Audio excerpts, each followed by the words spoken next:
Welcome to this live broadcast from the CX80 World Cup in mountain bike orienteering round 1 this year, and also European Mountain Bike Orienteering Championship. Yesterday we started up the championship with the sprint distance, and we had the winners from Denmark in Nicolin Splittorff and from Finland in the men's class with Samuel Pökele. The venue is still here in Poland, even though the finish is at an open meadow today and not in the forest. And we are still in Ostróda. My name is Linus Rapp, and I will be taking you through this competition. Ostróda is, as I said yesterday, the northeast part of Poland, and we get to see a bit from the forest, the green lungs. We hear the birds out there. It's a lot of forests, a lot of lakes, and we have actually already started this day's competition with the long distance. You get to see here a bit from the starting list, and we have Camilla Søgaard from Denmark, who actually has been out in the forest already 50 minutes.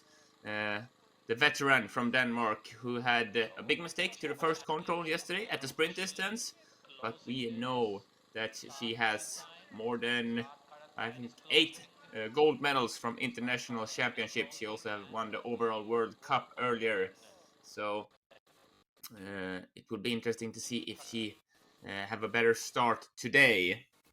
And as I said yesterday, at these competitions, it's allowed to make shortcuts, and one who tried that is Elvira Larsson. We see starts 9:46, so she has been out in almost 20 minutes. She said yesterday that it was a bit random. Sometimes it was really good to making shortcuts, and sometimes you came through the forest and you saw there was a tree lying in the way, and you had to jump off your bike and carry it over. So I think the athletes did try a lot of shortcutting yesterday, but it's probably good to see all the way how the forest looks like. And you see here, last starter today, Nicolin Splittorff, starting in more than 1 hour. Yesterday's gold medalist. And we have Ruska Sarela, who was tied 5th yesterday, starting 3 minutes ahead of her. Martina Tiszowska from Czech Republic, who actually was really close to Nicolin in the TV control yesterday, but sadly mispunched. And also just 3 minutes ahead of her started Gabriele Andrusinene, yesterday's silver medalist from Lithuania. But as I said, Camilla Søgaard will probably be one to show. And here we have, I think, number 92. That should be Henna Saarinen. Yeah. So we see Camilla Søgaard has been here to the 54th control. Henna Saarinen is there 3 minutes and 13 seconds behind her. And having full control, just turning around and continuing the course. So we get to see there the good Finn. Actually, Henna Saarinen also mispunched yesterday, but looked like she had the pace for top 10 placement. So being in the lead with 3 minutes there for Camilla Søgaard after 34 minutes, I think it's a good start. We will wait and see when the other races come. Silja Yli-Hietanen, who is there at 3rd place, was also, I think, at 11th position tomorrow, 12th position yesterday at the sprint. So it's good athletes that are out there already, and I think Camilla has had a better start today than yesterday. And long distance today, so they have a bit more time to work with. We continue. We will mostly follow the women's class in the beginning, but we see here the men's starting list also, and not one of those best racers yesterday starting so early. I think that probably the first really good starter going away We're still waiting for that name. You see here, Pierre Martinez from France, 10:53. He was actually the fastest out to the TV control yesterday, and had some issues after that. And then we see Ignace Ambrasas, 11:11, who was a silver medalist yesterday. Bartosz Nibelski, the Polish star, who was 5th position. And in the end, we have Wojtek Ludwig, Fabiano Bettega. We see here Samuel Pökele, yesterday's gold medalist, and also Krzysztof Boger, the last started. And as I said yesterday, the Czech men probably a bit disappointed with the results, wanting to do something better today. So, the long distance, the women's course, is today 26.4 kilometers. So as I said, it's a lot of time to work, and they are coming to this meadow 2 times, and of the second time they are having a map change and going out on their last short loop, so they can have refreshments here at the arena after 13 kilometers and 22 kilometers. So when they turn around their map, they only have 4 kilometers left actually. We will get to see how they are at this position. And the plan for the ladies and also for the men is to have around 105 to 115. It looks like an Estonian coming there to the TV control. I think it can be Sander Pritzik perhaps. Then coming into the second position there, 2:45 behind Jose Antonio Villar-Goris from Spain. And that is the leaders at the moment there. And we already saw Camilla Sögaard ahead of Henna Saarinen there. Camilla has been out in 55 minutes, so she has been doing a bit more than half the course if she is following the predicted time. 105 to 115 minutes is the predicted time for the winners today.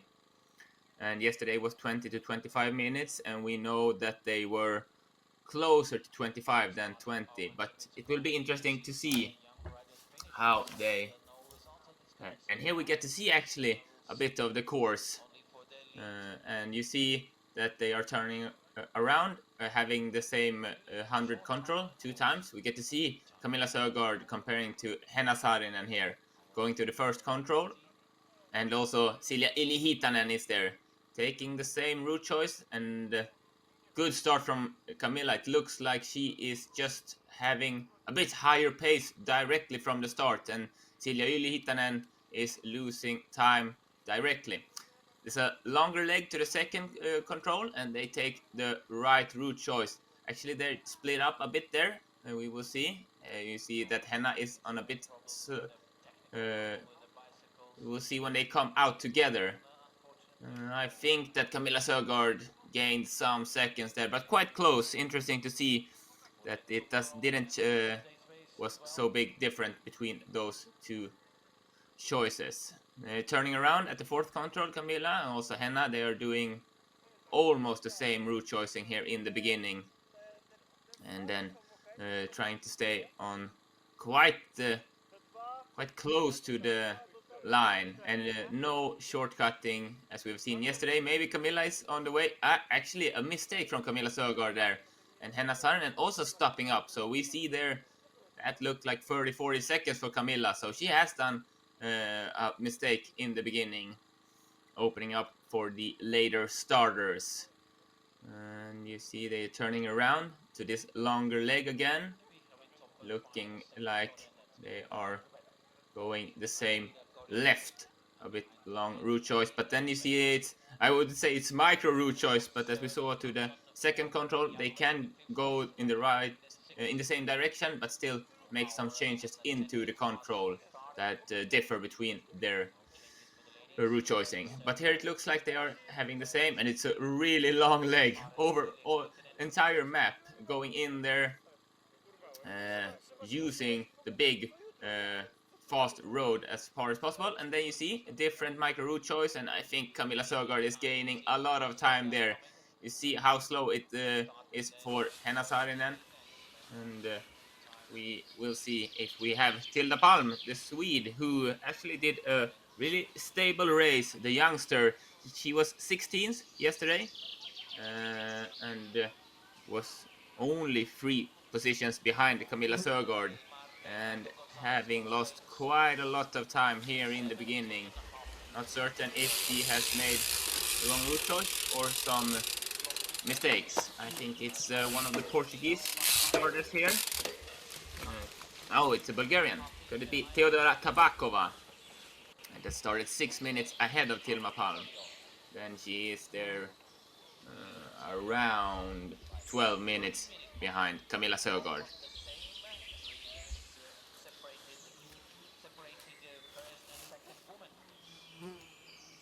And I was reading for the Swedish team, Elvira Larsson, who was the best athlete yesterday with the 4th place, and Gabriela Gustafsson, the 2nd best with the 10th position. They were actually a bit surprised, thinking that it would be a more demanding technical course yesterday at the sprint, and being a bit surprised when they got the map, seeing that. And even though also the gold medalist Samuel Pökele, he said that I saw the course directly, understood it will be focused not to do any mistakes and just keep the flow and have my pace really high all the time. Even though they are saying that, there were mistakes to be made. We saw Wojtek Ludwig from Czech Republic losing 1.5 minutes on just a route choice out there. So it's important, crucial to choose the right route choices, and we saw there Hanna Saarinen probably losing some time towards Camilla Sögaard, taking a bit more straight line to the control at the end of the 6th really long leg, and a bit smaller path. So we will wait and see. I think here we have Tilda Palm, and we saw Hanna Saarinen clearly just turning around at this control. We will see how she plans this. She is 9 minutes behind and not having the best start. And we see also, I think this is Lithuania. Could it be Agne Musevaite? Yes, she has already catched up 3 minutes on Tilda Palm, being there 6 minutes behind Camilla Sögaard. Making some small stop there. I'm not certain why she did that. Looking at the map, you see she has not had the foresight looking and choosing the route choice to the next control. Losing seconds there. And also the feeling that you're not in control out there. Probably at this long course, it's more feeling that I'm not in control. That is the hardest part, not losing 10 seconds because you stop and look at the map. Yeah, they have taken another route choice going all the way around to the left from on the 6th leg. So the 6th control is the TV control, and you saw they came from that direction. While Camilla Sögaard, we haven't seen her. She was there ahead of the TV, but she came from the right and just biked through, because you have to turn around, and either you can go a bit longer around to this next control, or you can go a bit straight. But we saw Henna Saarinen losing some time on that small path, so I'm not certain that route choice. Next starter, Siri Erasmus from Finland, to arrive here probably. He has already been 4 minutes, and then we also waiting for the Czech Lucy Nedemlelova, starting number 82. And talking about the starting numbers, they are not following 1, 2, 3, 4, 5, 6. It's because they are using the same number bibs the entire week here in Poland. So you should not. It can be something to see which runner it is, but you see 92 Henna Saarinen has already been there, and 82 is coming. So that's how you know. You don't know which starting time they have based on the numbers on their bike. And I think the most interesting probably started 6 minutes behind Lucy Nedemlelova. It's Elvira Larsson, yesterday's 4th position. Here we see the Czech has caught up with the Finn. So Lucy Nedemlelova is their new 2nd best time. A good start for her. She was 15th position yesterday, and having picked up Siri Rasimus from Finland 3 minutes. And you saw they were clear with the route choice, or which direction they should go away to the next control anyway. Here we get to see Camilla Sögaard to the 11th control. You see she's using the wider tracks, going a bit longer, but looks like she's heading out into the arena for the first passage after 13.2 kilometers. And then she has done half of the course. She has been out in 64 minutes. Not certain if it will be longer winning times or if it will be faster second loop. Actually, she does some small mistake missing that path. Yeah, so we have seen 2 mistakes from Camilla, and I'm almost counting it up to a 1 minute. So not a perfect start, even though we have seen that she has a really good pace. Here she comes, Camilla Sögaard, the Danish athlete. She has done a really strong start, even though we have seen some mistakes. She is passing now after 13.2 kilometers, exactly half the race. And here she can pick up some more refreshments if she wants. It just looks like she's pedaling on, continuing through this refreshment zone. And they also have some refreshment zones out in the forest. It's quite good weather actually for the bikers today, and she was very focused, just continuing through this zone, not picking anything up. So we will see how that takes her.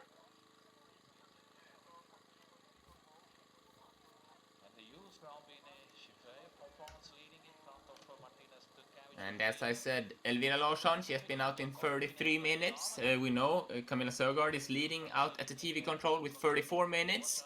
And the Swede was quite a bit unexpected by the great result yesterday with the 4th position.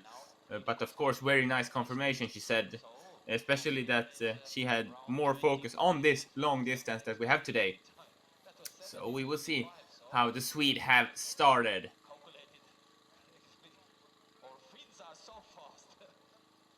This is Kristina Kosareva from Bulgaria, taking this route choice all the way around, not going in like Camilla Sögaard, doing like Tilda Palm and Agne Musayevaite, taking the longer route choice, but going on fast roads all the way. And also probably being able to read to the following controls, choosing already how she should go to the 7th, to the 8th control.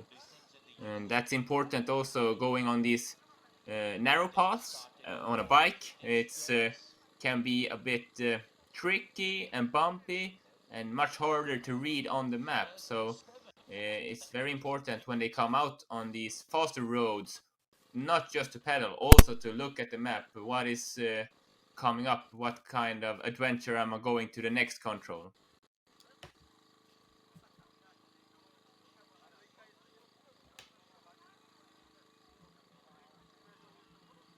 It's possible to wash your bicycle next to the house of the red roof. Behind those toilets there. Frida Koskinen, Caroline Laamanen, and then Celeste Leclerc, Zoe Chalon, Oshane, Latvia, Lithuania, Shivkute.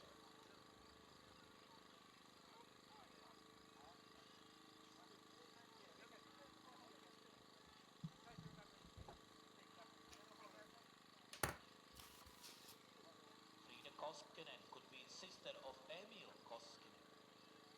And she was 16th yesterday in front of Laamanen, who finished 17th. So Kristina Kosareva going there to the left from Bulgaria.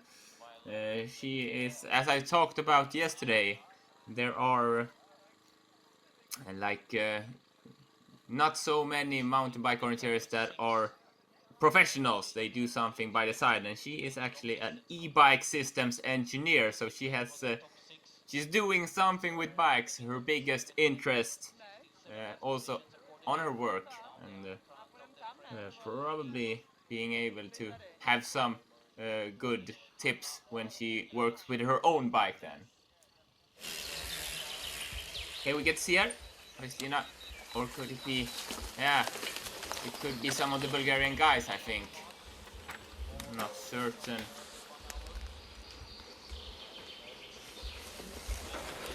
It's also one of the French guys coming here.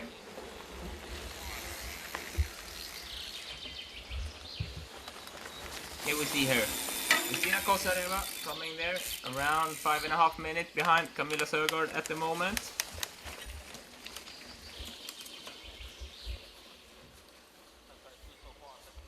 And looking at the men's class there, still Jose Antonio Villar-Goris in the lead there, ahead of Sander Pritzik.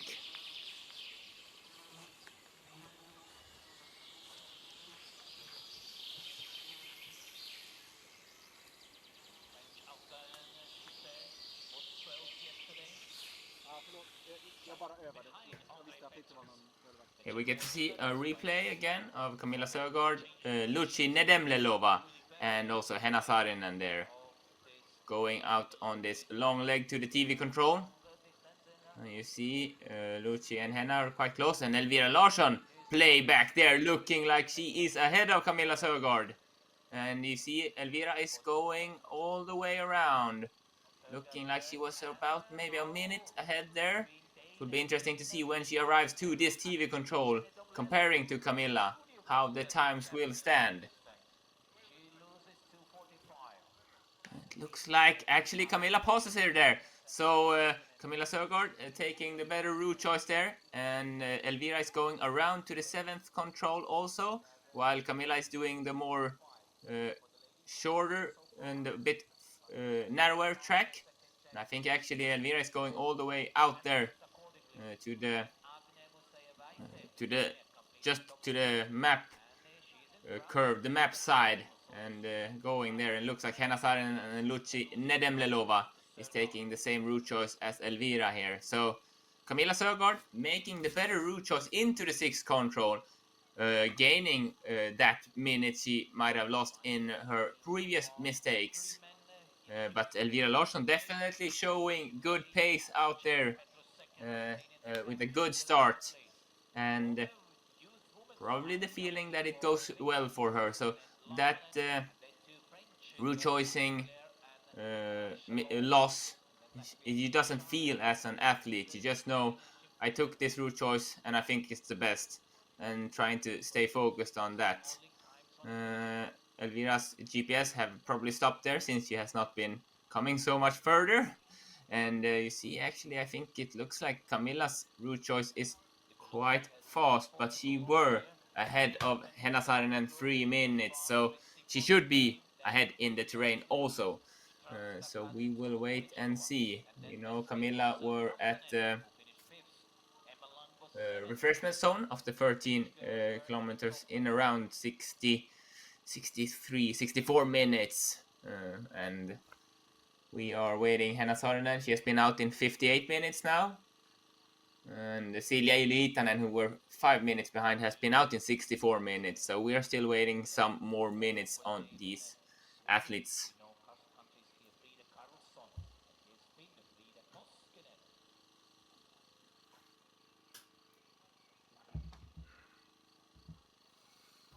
And Camilla Sögaard turning around out from the 7th control. And you see it goes really, really much faster when it's downhill there. And going in a left loop, trying to stay on the bigger paths. And we'll see if she takes some elevation and comes to the control upside, or yeah, she follows the downside of the elevation there, curve there, and stays at the lake level and goes into the 8th control. And Henna Saarinen looking like she take exactly the same route choice, and I think that the line is 2 minutes behind the athletes, and that should mean that Camilla Sögaard has not gained on that route choice, but I'm not certain. We will wait and see. So here we have this meadow, and we have some of the personnel, the staff from the teams out there helping the athletes, mostly bringing them refreshments and some kind of energy. I think they're both drinking and eating some gel when they are planning to be out in almost 2 hours, and also checking the bike if something happens. We hope that that's no problem for our athletes out there today.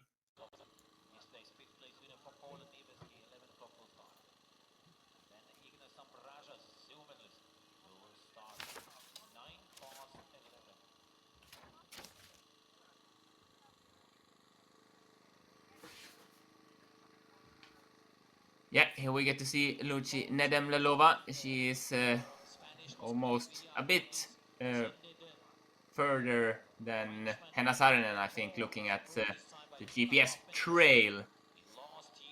So still a bit ahead of her.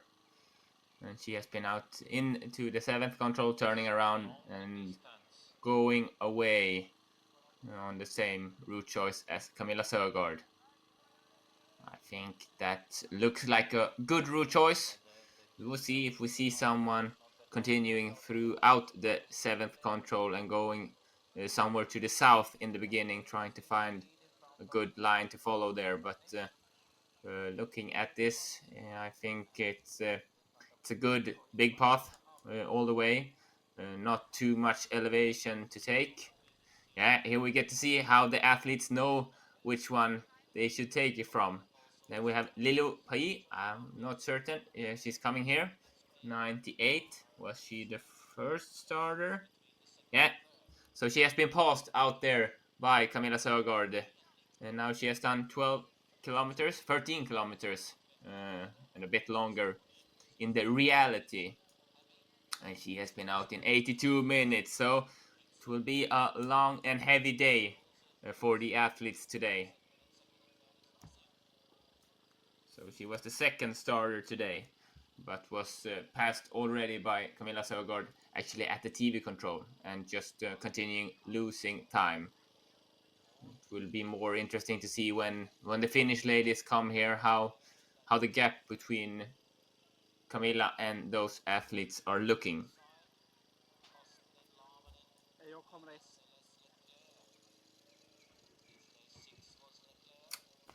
And looking at the men's competition out in the forest, actually we have had the Frenchman Armel Berthaud out there taking the lead with 2.5 minutes ahead of Jose Antonio Villagoris.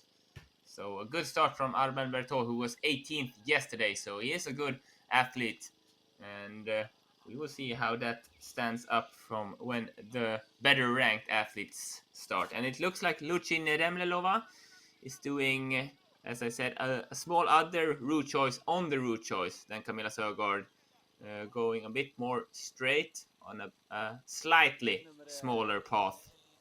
It will be interesting to see if she is losing time there. I think that it looks like it goes a bit slower at the moment, but as I said, it's a bit shorter, so we will see when she comes to the back to the route choice, comparing to Camilla Sögaard. We have also had Grzegorz Nowak, the Polish athlete, out at the TV control, 2.5 minutes ahead, behind Armel Berthaud. So just still big lead for Armel Berthaud out there. And then we had Regimantas Kavaliauskas, who was 32nd yesterday, starting quite close. So we will see who arrives here. In the ladies class, looking at the starting list, it's I think we will wait for some of the better athletes a bit later. We have Ana Filipa Silva, the Portuguese athlete who had a great start yesterday, but I'm not certain if she had technical difficulties or just got tired because she lost quite a lot of time in the end. So she started 10:11 and has only been out in 20 minutes, so we have a lot of ladies to wait in between. And there it looked like one of the Czech athletes was there. Could it be Romana Kubinova? Perhaps started 3 minutes behind Elvira Larsson. And looking at her time, then she is 9 minutes behind. Here we got to see one of the Spain, Miren Arina Anduesa. This is a good start from her. She's 3 minutes behind Camilla Sögaard and actually continuing through this control the other direction. We have not seen any athlete taking that route choice to the next control. So she is 3:16 behind now and taking a totally different route choice than everyone else that we have seen here. Probably going around trying to use those bigger path roads out there to the next control. And here we get to see some athletes probably having bike issues out here to the refreshments. The men's course is 33.8 kilometers and they will have their first arena passage after 19.9 kilometers and then their second after 26.3. So they have been out a bit longer when they arrive here at the arena for the first time. And here we get to see some spare tires with some drink, and you see Silja Ylihitanen probably. So we're looking for that water bottle when she arrives here. Finland woman and Finland men. So they are taking that as fast as possible and hoping that they don't need to look at the spare tires anything.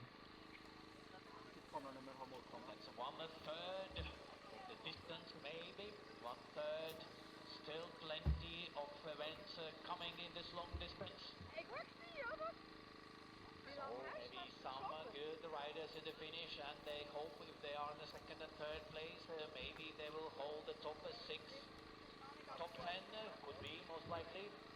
And of course, many of favorites and many strong athletes has not started yet, or. And even though I have said that the course is 26 for the women and 34 for the men, the optimal route, as the organizers has planned when they have made this course and tried it out, is 35 kilometers for the women and 46 for the men. And as we have seen to the sixth control, they go a long way around, being able to keep high pace on the bike and working with the watts.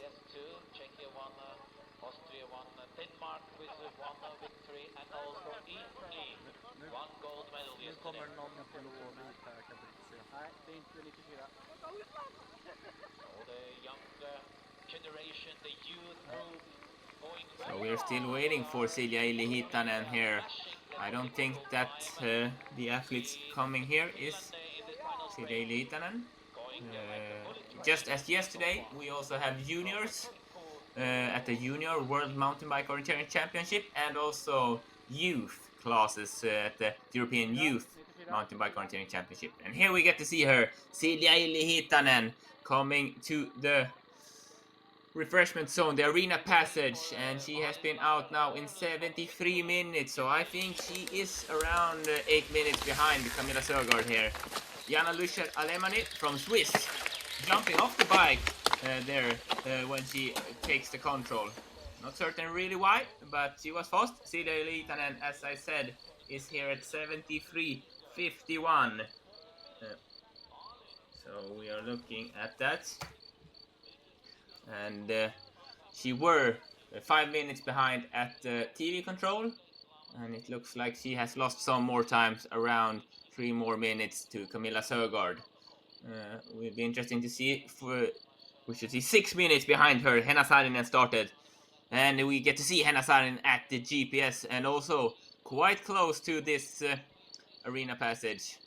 Looks like she had the same route choosing here as Camilla Sögaard to the 11th control going in, and probably is quite close now to the 12th control.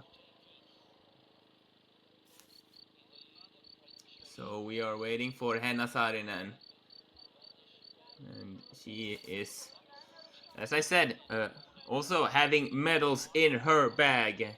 Henna Saarinen, who actually took the World Mountain Bike Orienteering Championship Sprint bronze last year, and also have been world champion at Sprint 2022 in Falun-Lugnet. So she has really high ability, Henna Saarinen.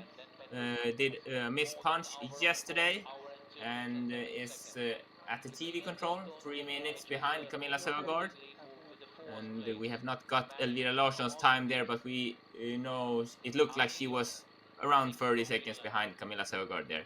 So Henna has been out now in 69 minutes.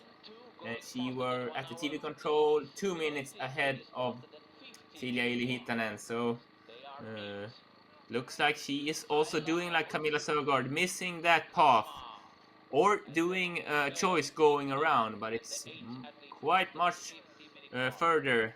I think she's losing time on this route choosing. We will see when the later or more athletes come here, but I think it's too long to do.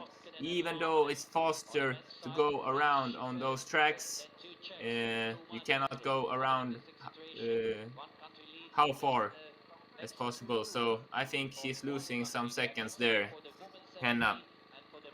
And as I said, 73.50 for Silja Yli-Hietanen. So looking like she has not been so much faster. Here she comes, Henna Saarinen, and it means she has been out in 70.5 minutes. So she is now 3:15 ahead of Silja Yli-Hietanen and around 5 minutes behind Camilla Sögaard, losing 2 more minutes to Camilla. And stopping here, taking her new bottle she has been drinking.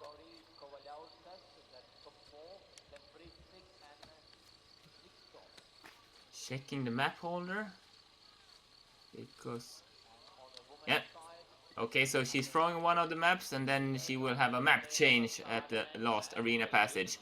Going away there, looking focused, and we know from the TV control she has been 1 minute faster than Silja Yli-Hietanen and lost some more time on Camilla Sögaard. So she's around 5 minutes behind the Dane in the lead. So good result for Andueza. Spanish Andueza, born in 1988, competed in last European Championships, was 28th in the sprint and 30th in the mustard. So and in the men's class we have had Regimantas Kavaliauskas from Lithuania to the TV control, and he is 3 minutes behind Armel Berthaud. So looking like Armel Berthaud's start is getting better and better comparing to the athletes. top 30 finish for her. Very good start. Should see, I think Ian Nixon from Great Britain was on his way to pass here. And looking at the starting list in the women's class, behind Miren Arina Andueza, we had Jana Nilika from Austria. She has been out now in 39 minutes, so she is behind Camilla Sögaard. Anna Kaminska is behind. Linus still has 1 minute, but I think... And then we have Anna Filipa Silva. She has been out now in almost 28 minutes, so still 6 minutes to overtake Camilla Sögaard's lead out in the forest. And here we have Anna Kaminska. Which hosted the World Speed Championships last time, but that was in 2017. The Polish athlete. So she has been out, taking all the way around, looking at this from the athlete's point at the GPS. It looks like a lot of the athletes go around thinking this will be the fastest, but we know Camilla Sögaard caught up a minute on Elvira Larsson. So we know this is the slower, even though a lot of the athletes take this route choice. Anna Kaminska has been out in 37 minutes, so she will be some minutes behind Camilla Sögaard, but a good start, I think. Looking to be quite close to the second, third and fourth. Lucy Nedemlelova, Henna Saarinen and Miren Arina Anduesa. Third, I should say, since Elvira Larsson is also in there, even though we haven't got her time. We have seen at the GPS that she has been at the 6th control. Good news for the Polish fans. Ursula Wasiewicz, 60 fastest, good result. And I think it is really nice for the Polish spectators and organizers to see that they got a really good start from Bartosz Niebiecki with the 5th position. Yeah, here we get to see coming here Anna Kamilska around 4 minutes behind Camilla Sörgård at 6th position, having a good start from her, stable, and looking that she knows exactly where to go out. And still we have not seen anyone do the same route choice as Miren Arina Anduesa, who continued through that control, going a more left route choice to the 7th control. As I said, Bartosz Niebielski, 5th position yesterday, the home athlete. It will be interesting to see what he can do in the men's class. He's starting in 20 minutes. So we are still waiting and looking at the ladies class. The last starter, Nicolene Splittorff, is starting in 30 minutes, but now some really good athletes have started. We have had Marika Hara, who was 7th yesterday, and only, I think, 12 seconds from the bronze. She has been out in a bit more than 20 minutes. And here we get to see Lucy Nedemlelova behind Tilde Palm. And could it be Agne Mushavaite? I think. So I think this is the live GPS, and she is probably looking like she's catching up on those athletes. Tilda starting 9 minutes ahead of Lucy, and Agne starting 6 minutes ahead of her. So it looks like she is still working well. She's 3rd position at the TV control, 2:45 behind Camilla Sörgård. And she has been out now in almost 64 minutes. And we know Henna Saarinen had 70:45, and they were really close at the TV control. So it will be interesting to see Lucy coming in to the arena in about 6 minutes then, if it goes as planned. So less than half remaining 10 athletes. And now she will quite soon get to see these athletes ahead of her. You see quite long on these roads, and we'll probably meet them when they turn around from the 10th control. If they do the same route choice as we have seen Camilla Sörgård, Henna Saarinen, and Silja Eli-Hietanen, and they get the nice feeling, oh, I'm catching up on these athletes starting quite a long time ahead of me. So this is then you get the feel a good feeling even more. And Elvira Larsson, we get to see also, she started 6 minutes behind Lucy Nedemlelova, and looking like she might already have taken the 9th control, and not so far behind Lucy in the terrain. So I think Elvira is going really well out there.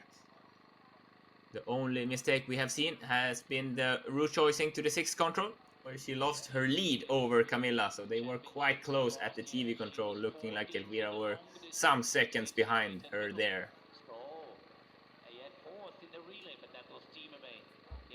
But as I said, Elvira, 4th yesterday, and her main focus is this long distance. So I think she just... it's a nice feeling going into the championship, not having too much on your shoulders the first distance. Just think, I need to get a result, and getting a much better result than you plan. And actually it looks like Tilde Palm and Agne Mushavaite are continuing throughout this control, and also Lucy Nedemlelova is continuing throughout the 10th control and doing the other route choice. And we will see how that stands. Maybe also doing a shortcut there, Agne Mushavaite. Yeah, she is shortcutting even to the green area down to the...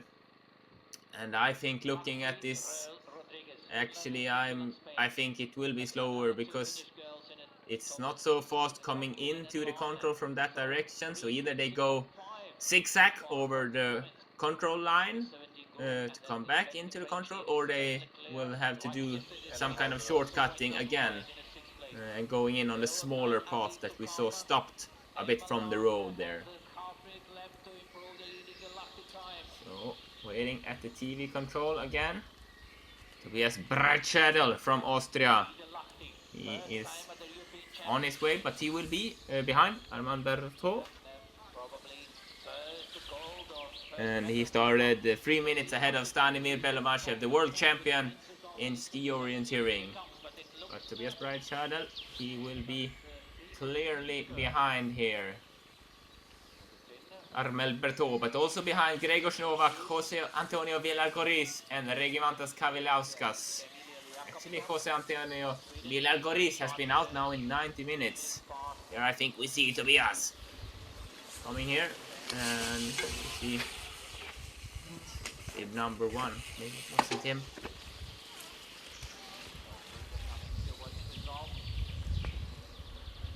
Oh, still waiting. Good start ahead of him.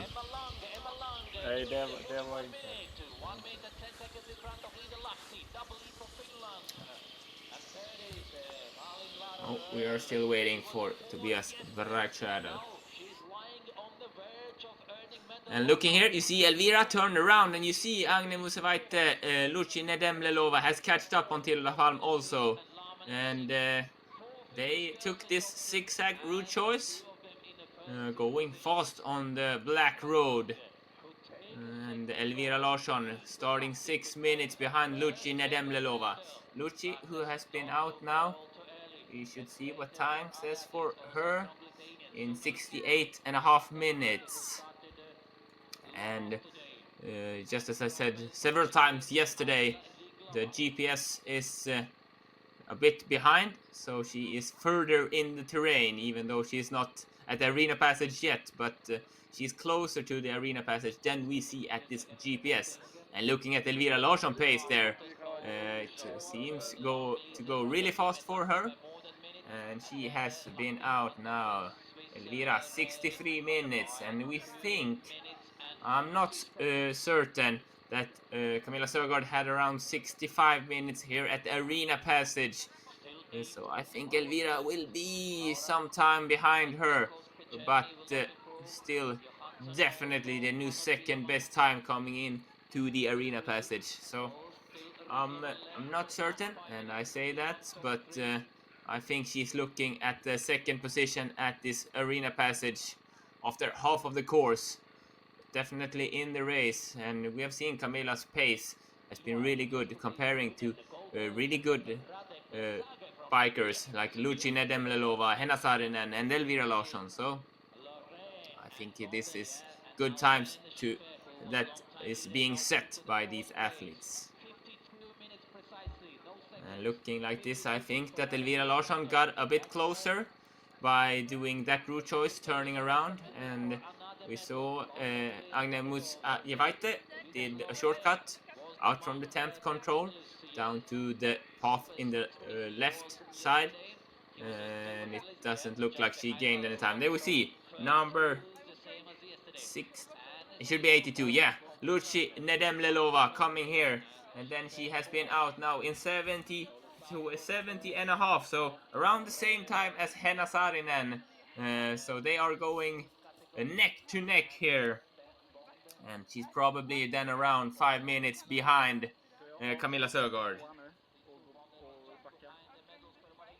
And we are then waiting for the Swedish athlete Elvira Larsson, start number 114, and not Tilda Palm 115. So we are just she will probably be the second athlete that we get to see, and we see Luci have passed Tilda Palm and Agne Musevaite, and it didn't look like they had her back, so she's probably going a bit faster on these paths out there. We should see if it's 115 or 114 coming. We know that Elvira Larsson, she has been out in 65 minutes, and we think that was the time around Camilla Sögaard had. Yeah, this is 114. It's Elvira Larsson being focused, and I think this is quite close comparing to Camilla Sörgård, having 65.5 minutes pausing there. And we know that I don't have the seconds on Camilla, but she was there at 65 minutes. So it's between those two at the lead right at the moment. And she is probably going to catch Lucci from Czech Republic quite soon. And getting another good feeling out there. Elvira just continuing throughout this arena passage and into the forest and continuing this course. Having done half the course, and these athletes have been out in more than 1 hour. And looking at the course length, it should be that they have done half of the race when they are passing here. Here we get to see one of the Estonian riders also coming into the arena passage. Could be Mikkel Järve, perhaps. Not certain. See him from the backside only. But he has been out then. So, very interesting to see Camilla Sörgård, Elvira Larsson. Here we get to see comparison. Actually, Elvira is some seconds ahead here. And then doing a mistake there. No, she did a mistake and Camilla got some seconds on her. Perhaps around 30 seconds between those athletes. So then I think... Yeah, and we saw a mistake from Camilla there. Actually, Elvira did some shortcutting, gaining seconds. It's not many seconds between those two athletes. Camilla looked like she's maybe stopped getting a new water bottle. And then Elvira passed again. So this is the leading two girls at the moment. After half the race, Elvira Larsson, Sweden, Camilla Sörgård, Denmark, having around 65.5 minutes here. And I think they shouted that to Elvira, the leaders from Sweden. That is, of course, one of the benefits of going later in the starting list. And we know that the starting list is banked on their previous results. And as I said yesterday, Camilla Sörgård, she has really good previous results, but missed some competitions last year, and therefore she doesn't have enough competitions to get enough points, and that's why she's starting earlier than she would have if I would just look at the names and base her on how good she is.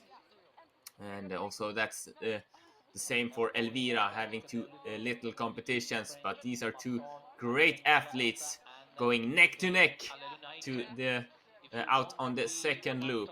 It looks like Elvira is a bit faster, but we have seen some small mistakes from both the athletes.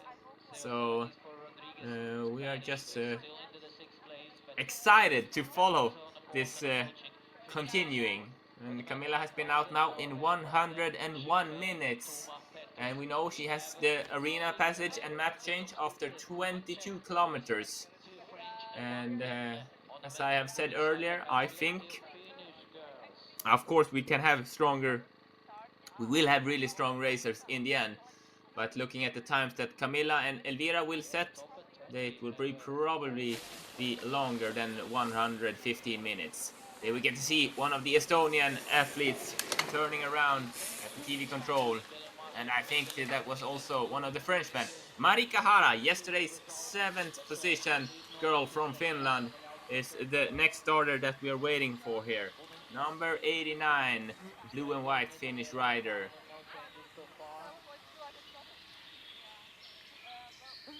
Looking at who could have been out there. I think that could have been Albert Demaret Joly. 35 minutes, then he is around 2.5 minutes behind his teammate Armel Berthaud. And he had catched up on Marek Kadm. So they are still in the lead out there, Armel Berthaud and Marika Hara. And as I said, we know Elvira Larsson is missing. Can it be Marika Hara coming here? Yes, it's the Finnish athlete. It's starting number 89. She was 7th at the sprint, and she is definitely in the fight here. Going in at exactly the same time as Camilla Sörgård at the TV control. And she is, of course, also a great athlete, Marika Hara, who took the bronze 2022 at the sprint at the World Championship in Falun, Sweden. And also having 4th place from the mass start race, last year's World Championship. So I think she wants to get up on the podium again. And she turned around, and we know that getting to see Marika Hara coming from that direction, she have taken the same route choice into the control as Elvira Larsson, and probably losing some seconds towards Camilla Sögaard. We should see, getting to see this meadow, the Polish meadow out here in the forest. Again, waiting for some athletes. Could it be Camilla Sögaard? 1:44, she has been out in the terrain. Youth woman, because for men there are several on the course.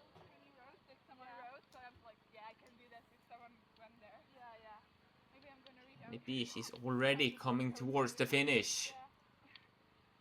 Then the second loop has been quite much faster. We see there, I think Camilla was there. Number 85, I think she was just behind the Polish athlete there. At least that was a Danish biker. Well, they are so fast, it's quite hard to see them. French, 20 seconds left to improve. We get to see some of the Swiss athletes. Yeah, here we get to see Camilla, 85, going in there to the finish. 1:44.51. Alright, then I take it back. I don't. They will have a much shorter second loop. Looking at the map. Just. How was it out there? Camilla Sögaard taking the lead, 1:44.50, and we know she is neck to neck with Elvira Larsson at the arena passage after 65 minutes. So it will be around 35 minutes of waiting now comparing to Elvira Larsson. And still we doesn't have her teammate Nicolene Splittorff, yesterday's gold medalist, out in the terrain. So she will have to wait and just see. Hopefully enjoying this wait a bit. So she started as number 4 and she was first in the terrain quite early. We have seen some small mistakes from her. You see she has a double SI card on her right arm and hand. But it... just wondering, did I do anything out there? She knows she has been turning around some parts. We have seen 2 small mistakes from her, but nothing big. And those 40 seconds, here we get to see, can it be Marika Hara comparing to Camilla Sögaard and Elvira Larsson? Looks like Marika were ahead there. Yeah, as you see, and they saw Elvira Larsson taking another route choice out from that control. So here Marika Hara was clearly ahead of Camilla Sögaard. And we know she also went in there, but maybe she did the same as Henna Saarinen. We should see if she goes into the left to the smaller path. Yes. Oh, she lost. Looks like maybe 1.5 minutes out there on that route choice. So we know there can be faster athletes out there, and Marika Hara were there at exactly the same time as Camilla Sögaard, losing crucial seconds out there. And then she turns around, goes the same route choice as Elvira Larsson. Not actually the same. Going in there, Elvira's going a bit more round. And this is a live GPS where Marika Hara is at the moment. So they are very close at the TV control. And also Elvira Larsson just some seconds behind there. So this is the first one that can really do something about Camilla and Elvira. Marika Hara from the later starters. 7th yesterday, but just 12 seconds from the bronze medal. So probably looking for something better that direction.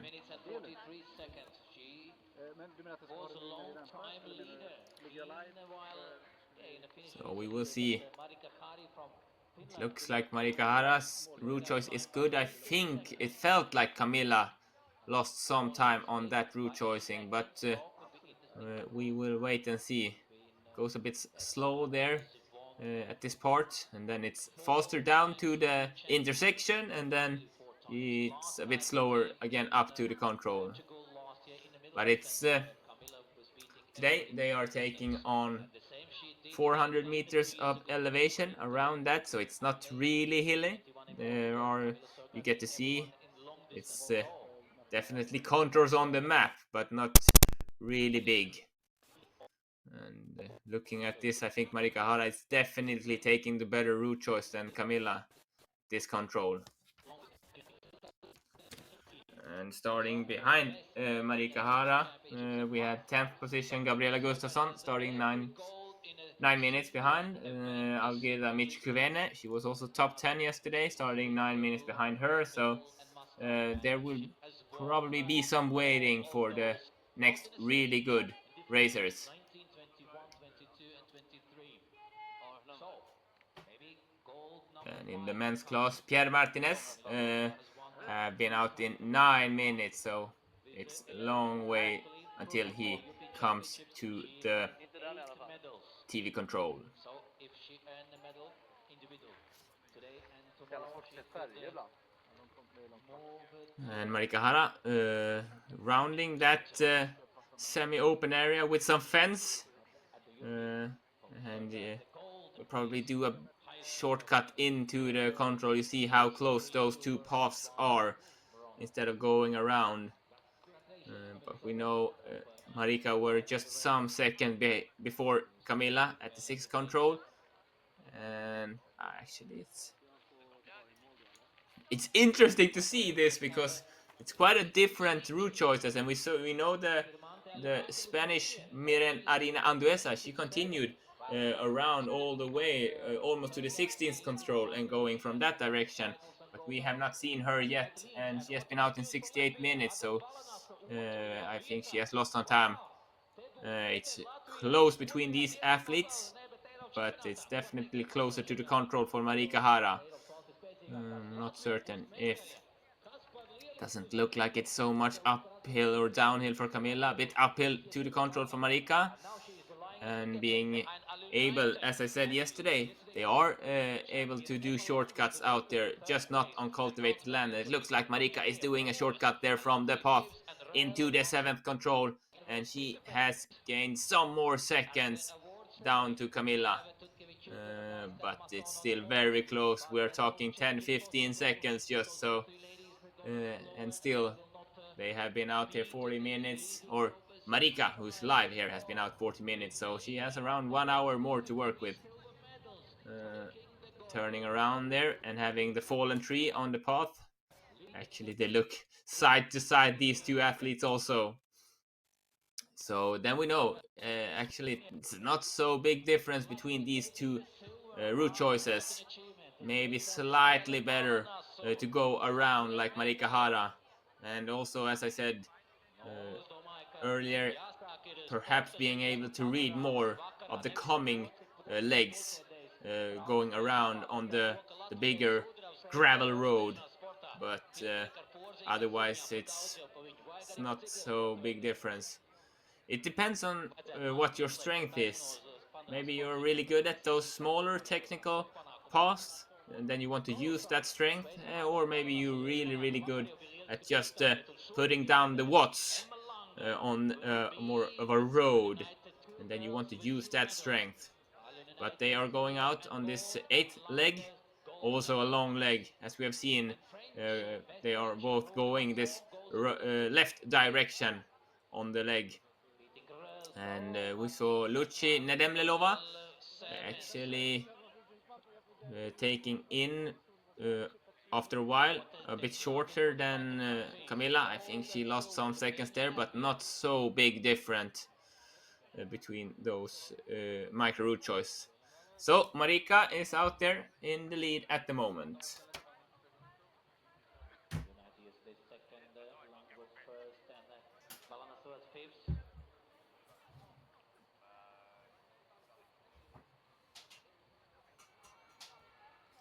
And the French. Ja, Gustafsson. And here we have Gabriela Gustafsson coming to this control. The Swedish athlete who have been out there. Now it was Karin Gustafsson. So it's another Gustafsson. Karin Gustafsson, not Gabriela. Karin started 6 minutes ahead of Gabriela. And I think 7 minutes behind there. It's not the start she wanted. This is a Czech athlete. Could it be 170? It could be one of the juniors coming there. So Karin Gustafsson 7 minutes behind the leader Marika Hara out there. And we saw some of the Latvian riders. It could be Andrei Sarksna, I think, coming there to that control. We get to compare again Marika Hara, Camilla Sögaard. Just look at that. They have no idea of each other, but they are very close when we get to compare.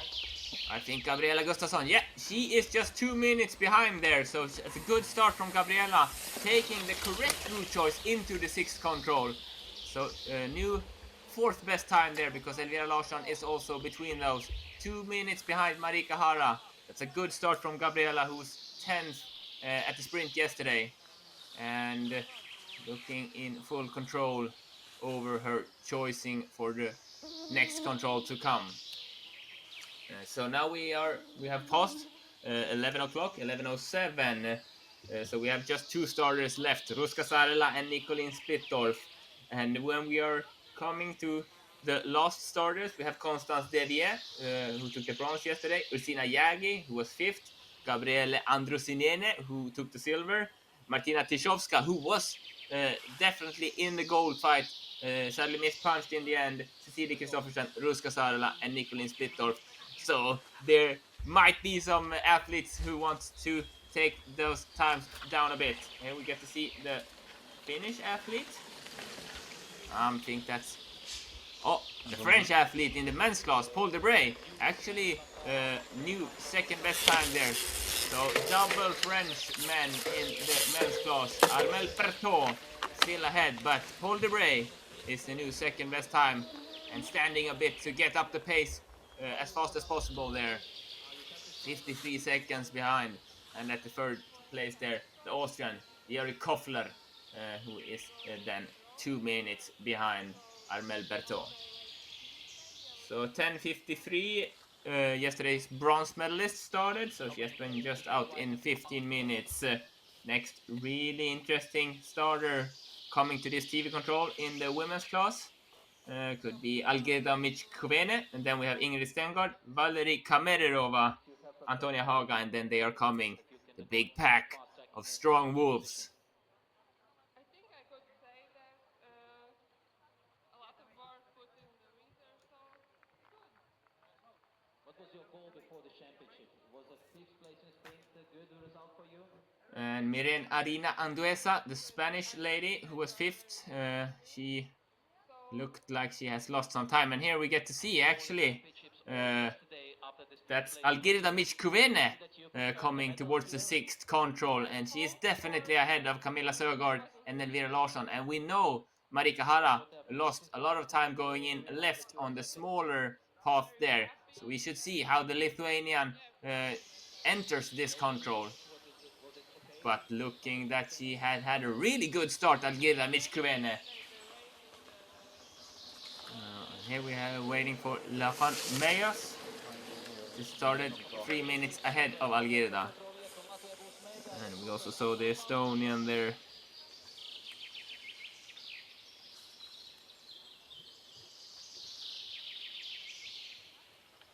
So we are still waiting.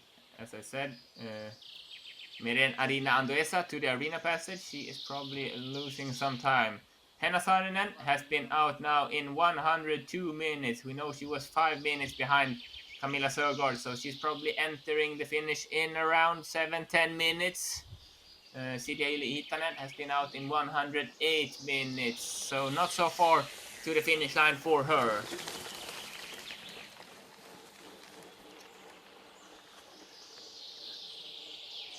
I'm waiting for Laurent Meyers from France. She will be behind, but we saw Algirda Michkuvene at the top position entering this 6th control.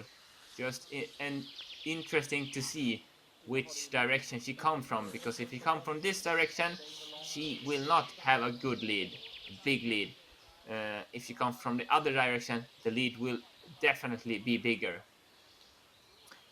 There we saw Rosalie Kucharova from Czech Republic. Then she was 2:38 after Marika Hara there, so she is now at new 5th best time there. Did you think that it was enough for the goal? Oh, we are waiting.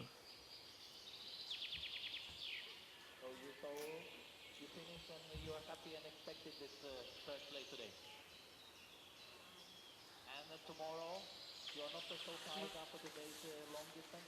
You have like of course for the few minutes you just passed, but you are. We are turning around the camera here. Could it be? I think it is the Lithuanian. No, it's the French. Laurent Meyers, but taking the wrong other direction there. And that was also a French guy. Not certain who it. I don't think it was Pierre Martinez there already. Just look at his time at the moment.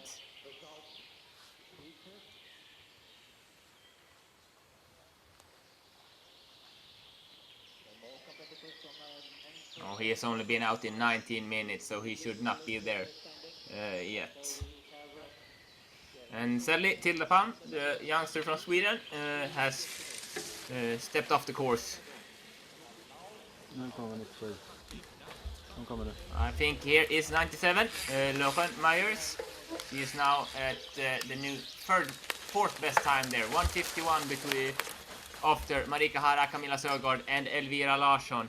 And we know that we saw the Lithuanian Algirda Michkuvene having a great lead, and then she has probably taking the same route choice. Yep, the same as Marika Hara, and inviting Camilla Sögaard and Elvira Larsson in the fight again, because she is losing, just like Marika Hara. She would probably be some seconds ahead of Marika Hara, but we saw the difference from the GPS trail down to Camilla Sögaard earlier, and it's gonna be much closer when they arrive to the 6th control. To see if she can do something small different than Marika into the control, but losing time on this smaller path that's a bit slower. Ja. Yeah, I think she will be arriving here. And number 101, Algirda Michkuvene. Actually, looking like she is behind Marika. So losing clearly time on that route choice. Looking for the Lithuanian. Yep. She is coming here. Oh, that's the French. It's quite close. Here I think it's, yeah. It's the Lithuanian, Algirda Michkuvene. She is now, then I would say, at the new 4th best time. 4 athletes in 30 seconds. Marika Hara, Camilla Sögaard, Elvira Larsson, and Algirda Michkuvene. And for her sake, Algirda, I think it's nice not knowing that you just lost the lead you could have had with more than a minute at that control. And we see Ingrid Stengaard is definitely ahead and making the better route choice. The routine, Ingrid Stengaard, 48 years old. She is taking the right route choice here, and she is ahead of Camilla Sögaard. So she will be looking like a lead, maybe a minute there. Ingrid Stengaard, she did not have the race yesterday she wanted. We saw at the TV control she was almost 7 minutes behind, having a big mistake out there.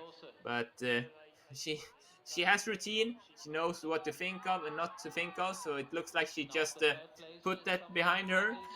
She maybe remembers her medals at the European Champs 2013, 11 years ago, and just thinks, oh, I can do that again. Of course, she has done a good job after that, but at the European Champs she took 2 medals 2013, so it's new chance for her. And here we get to see, I think this is, yes, Ingrid Stengaard taking the lead with 1 minute, and as I said, it differs 1 minute into the control there. Ingrid Stengaard from Finland.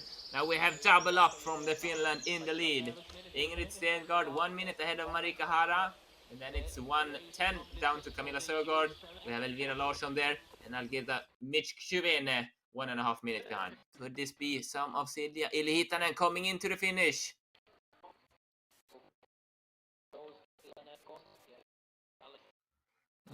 Looking at Yeah, she has been out in 10 minutes more than Camilla Sögaard, so losing time all the way there. Entering the finish.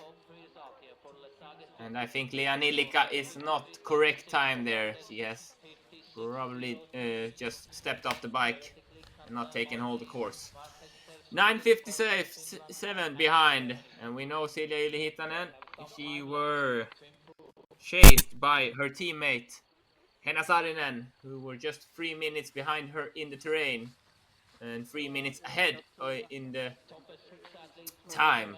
So we will see how Henna's ending will be. Silja Ylihitanen, stable race, taking everything out there in form of energy. And these athletes, they have been out in almost 2 hours. They did a really tough sprint yesterday. And now it's just, I think, get away from the sun, get some new energy because it's a new race tomorrow. So it's really hard to just try to focus directly on the next race coming into the finish. But 9:57, and I think looking at the time, she were around 8 minutes behind after the arena passage, so losing 2 more minutes at the last loop. So I think it's a good. Not certain how good Camilla Sögaard's ending will be. We would just wait and see for the probably the first really big challenger, Elvira Larsson, who has been out in the forest now for 92 minutes, so still 12 minutes to take lead. Oliver Friis 2 minuter och sen kommer Schneider efter det. So we are waiting out here for the next starters. After Ingrid Tengard and Valerie Kemerirova started, then Antonia Haga, then Celine Vellereiter, and then Constance Devier, yesterday's bronze medalist. She has been out now in around 25 minutes. Could it be Henna Saarinen coming towards the finish line? We are waiting for Henna Saarinen, I think. She has now been out. Yeah, you see, 6:25. And we know she was 3 minutes ahead of Silja Ylihitanen at the arena passage. So maybe it's Silja who has done a good second loop, not losing any more time on Henna. And we will wait to see if she also catch some time on her on this late part of the course.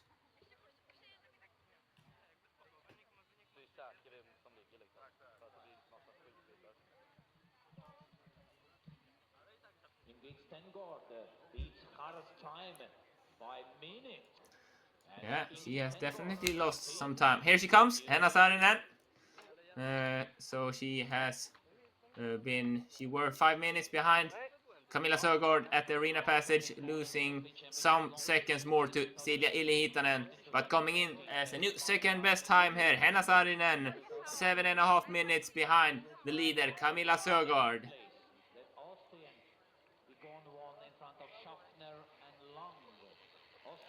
Punching in there, yeah, 7:28. We have also had Lilou Pai, the French athlete, into the finish around 24 minutes behind the leader.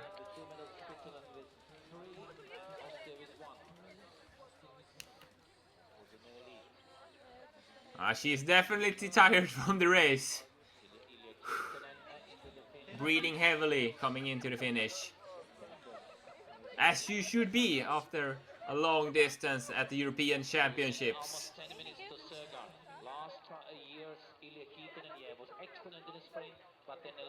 So, no, I don't think this will be a medal race for Henna. We'll see. I think we have a new third best time here. The Danish, Oliver Friis. We have Danish in the women's leading in the finish. And here we have Oliver Friis coming into the new third best time. Then he is 1.5 minutes behind Armel Berthaud. And behind him we have Florine Schneider from Switzerland. And then Pierre Martinez from France, who we know were really fast in the beginning yesterday. So interesting starters coming in the men's class also to the TV control.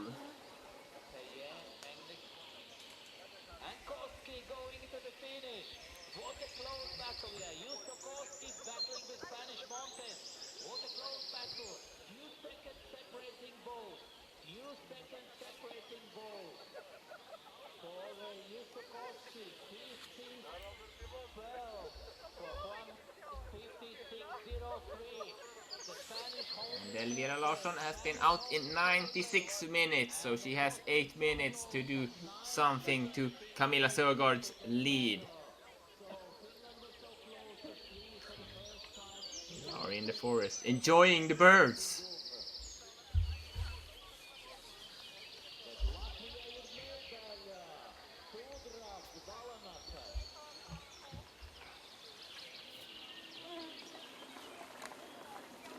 Could it be that we have Florian Schneider, the Swiss, coming from this direction? Yes, I think it is him. Yeah, and that is a better time than Oliver Fries. I'm not certain exactly. And here we get to see the ladies again. Wellenreiter is behind Elvira Larsson, so she will not take the new lead out there. Looking Florian Schneider, 32-48. I think he is really close to Armel Berthaud there. Just some seconds in between. So new second best time there for Florian Schneider, the Swiss. Just some seconds behind Armel Berthaud. And here we get to see, Ingrid Stengaard having the lead. And just a minute, we know, at the 6th control. Celine Wellenreiter on her way, and then we have the starters in the really high pace runners yesterday. Bronze medalist Constance Devier from France, Ursina Jägi, who was 5th, Gabriele Andrusinene, the Lithuanian superstar who took the silver yesterday, and she has a medal cabinet at home full of medals. So we will just wait and see for these strong athletes who will be coming on their way. Antonia Haga looks like she is behind. She will be around 2 minutes behind Ingrid Stengaard, I think. So having lost some time in the early part of this race. Yeah, almost 3 minutes behind actually if she's with Laurent Mayer. Hon kommer nu. Yeah, she is coming here. Antonia Haga, 2.5 minutes behind the leader Ingrid Stengaard.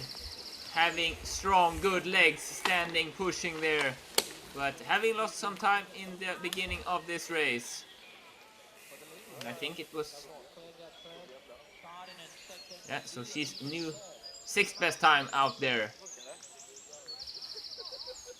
And the one we are waiting for in the men's class is Pierre Martinez. He has only 1 minute to take the lead from Florian Schneider, who was actually 5 seconds ahead of Armel Berthaud out there.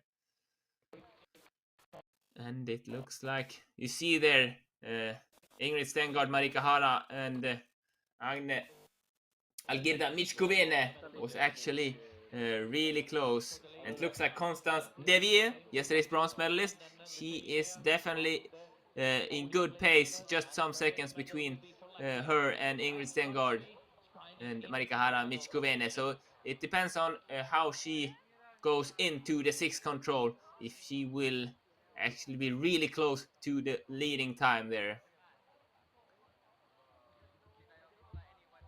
So as I said, now they are starting to come.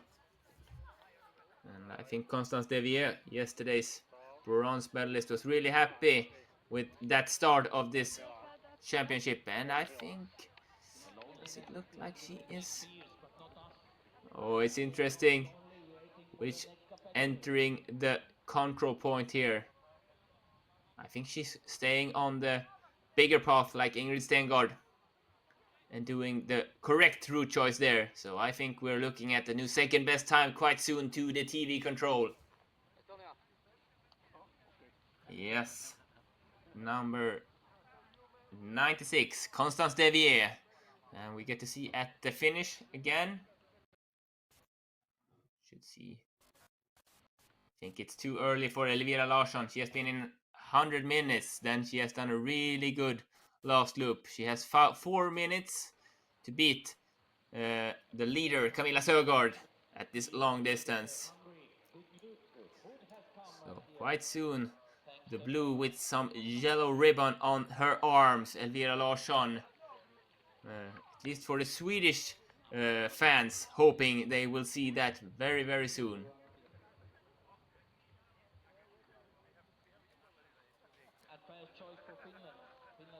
Here we get the comparison. Yes, she is definitely ahead of Camilla Sögaard. Elvira Larsson has ended this race good, just having some control points left. Should see Camilla is around 1 minute behind maybe. So she should, if she does everything correctly, we are waiting on a new leader in the women's class. And we have also had Pierre Martinez. He's actually 40 seconds behind Florin Schneider at the TV control in the men's class. We see here Elvira Larsson, the Swede. She was 4th yesterday, and she said she was longing for the long distance, thinking that was a good route choice from her. We should see. I think the time between her and Camilla is more than 1 minute now. They were neck to neck at the arena passage, just passing each other. We have seen some small route choosing mistakes and also some small mistakes from Elvira Larsson, but this is a good race. At the TV control at the moment, she is behind Ingrid Stengard around 1.5 minutes, but has had power all the way. And we are waiting for the Swedish athlete, number 114. Yeah, she has just arrived to the finish, taking the lead ahead of Camilla Sögaard. We should wait in for those seconds, but I think it could be more than 2 minutes actually, just leaving Camilla Sögaard back in the dust in the end of this competition, having good legs all the way. Reading out, checking her watch. How many percent did I get on the watch today? Hopefully it says you have trained 100%, so you don't have to train anymore today, Elvira. And just start to wait and see how this goes. Elvira Larsson, 4th yesterday. Could it be better today? We are still waiting for a lot of good athletes to come to the TV control. But you cannot be better than taking the lead ahead of 8 times gold medalist at international competitions, Camilla Sögaard from Denmark. And a little laughter from her there also, so I think she is pleased with that.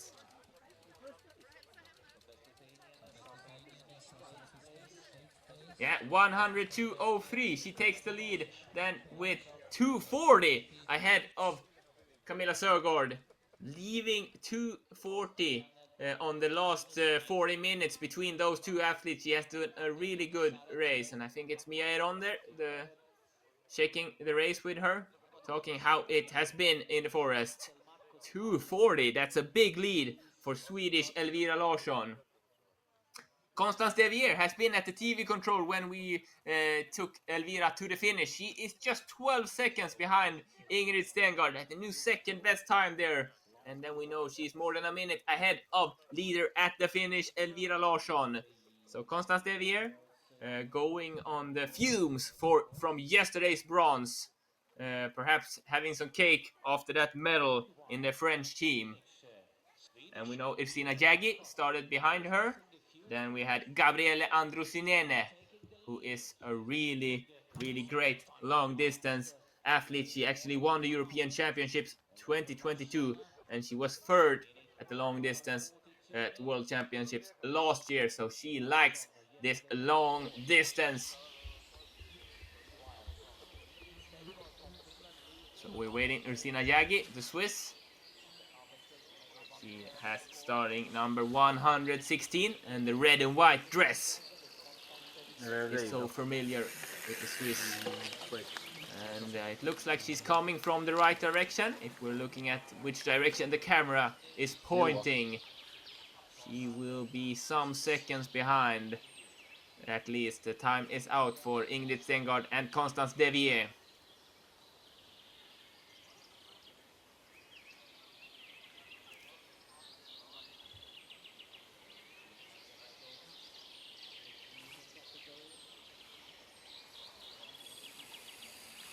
Could it be here? I think it's the red and white. Yeah, Irsina Jaggi coming here.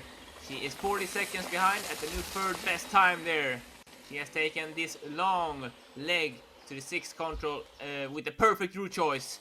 And she is in it to win it, giving herself the opportunity now after 1/3 of the race, about, I would say.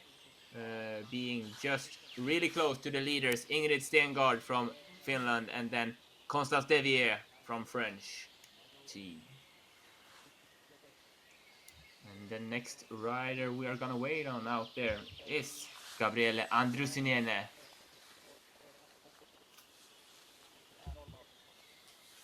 We're also waiting for a Swiss guy, Noah Rieder. He was actually 7th yesterday, and he is behind. And just 3 minutes behind him, the Polish athlete Bartosz Niberski was 5th at the sprint started. So now the really good men are starting to arrive out here also. So we are focusing, probably he should arrive to this control before Gabriele. Yeah, I think he's coming here. Yes, Noah Rieder from Switzerland. He will be around 1.5 minutes behind at 5th position.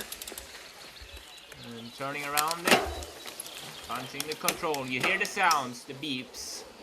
That is what the bikers are listening for. And has passed by some Bulgarian athlete.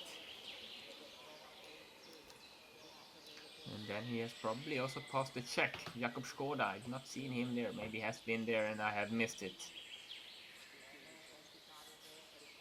Certain. But Gabriele Andrusinene, the clock is ticking. Where are you? We see some Danish athletes. Gabriele has been out in 32 minutes. She should be there right about now if she wants to take the lead from Ingrid Stengard. And looking at the direction of the camera, she has not taken the best route choice to this control.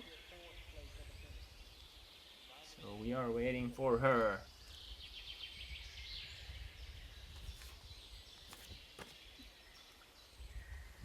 And in the finish it would be quite smooth sailing from the really good times for a while. Here we get to see, the Czech, Martina Tiszowska, actually is, we get to see her earlier and it looks like she is quite a bit ahead of Elvira Larsson. It would be interesting to see. Martina started 3 minutes behind Gabriele Andrusinene, so she is definitely ahead of her. Not certain in the terrain, but in the times. So it can be a new leader coming from the left direction. And then we know she's losing some time going on that route choice. So she has probably had a really good start, Martina Tiszowska. The only thing is you don't want to do to give Nicolene Splittorff any opportunity to leave you behind on a better route choice, because she is such a strong athlete. So the Danish superstar who won yesterday, and she also won the World Championship and the European Championship mass start last year, looking for another gold medal. So Martina Tiszowska, Czech Republic, having a better start than Gabriele Andrusinene. Probably a bit disappointed from yesterday's missed punch. I want to show everyone how good she is.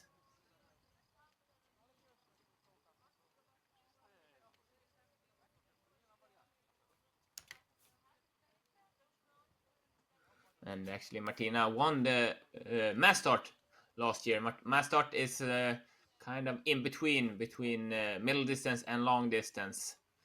So she is also reigning world champion, but at the mass start distance. She has been out now 31.50. And the leader Ingrid Stengard has 32.50 at the 6th control. So it will probably be quite close in between those athletes. Then we have Cecilie Kristoffersen, Ruska Saarela, and Nicolene Splittorff, who are the last athletes to pass out there.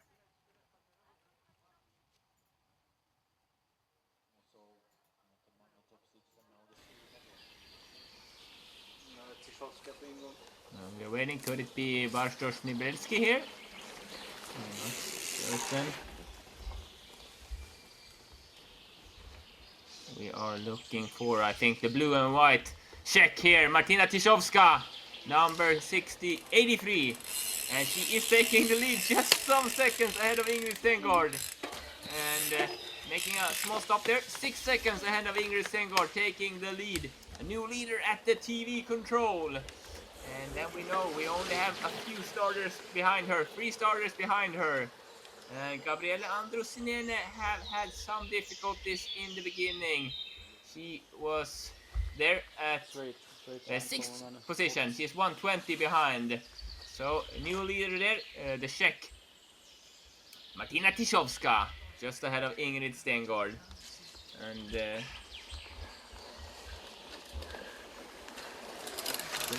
Silas Huss, yes, not the best time, but just some seconds behind his teammate Fluri Schneider. So now it's double Switzerland in the men's class out there, just 1 second behind there.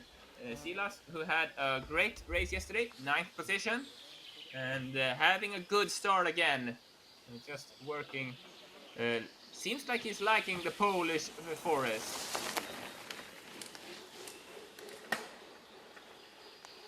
And we are still waiting Armel Berthaud. Quite close, I think, to the finish. He's been out now in 108 minutes. He's just 5 seconds behind the leader Florin Schneider at this position.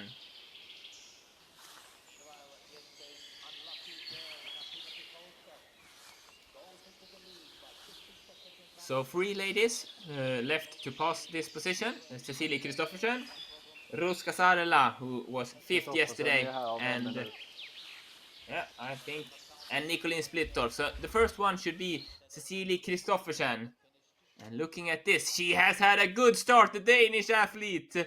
Just tying with Ingrid Stengård there. We know that Ingrid is at the 2nd position at the 6th control, around 10 seconds behind Martina Tiszowska. So also a really good start from the Danish athlete Cecilie Kristoffersen. I don't think she had the race she wanted yesterday, but having a much better start today. And it will be interesting to see. She has been silver position or 2nd position at the World Cup in Bulgaria for the long distance in 2022. So she also likes the long distance, being able to bike hard, bike long, and just see how far it takes her.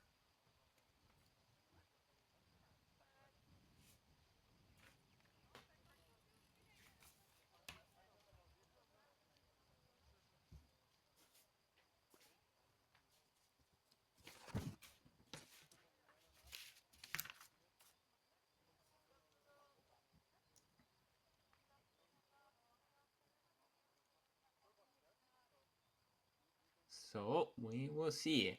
It definitely looks like it will be close between those athletes here. Just at the moment, it's actually 5 athletes in 50 seconds after half an hour riding.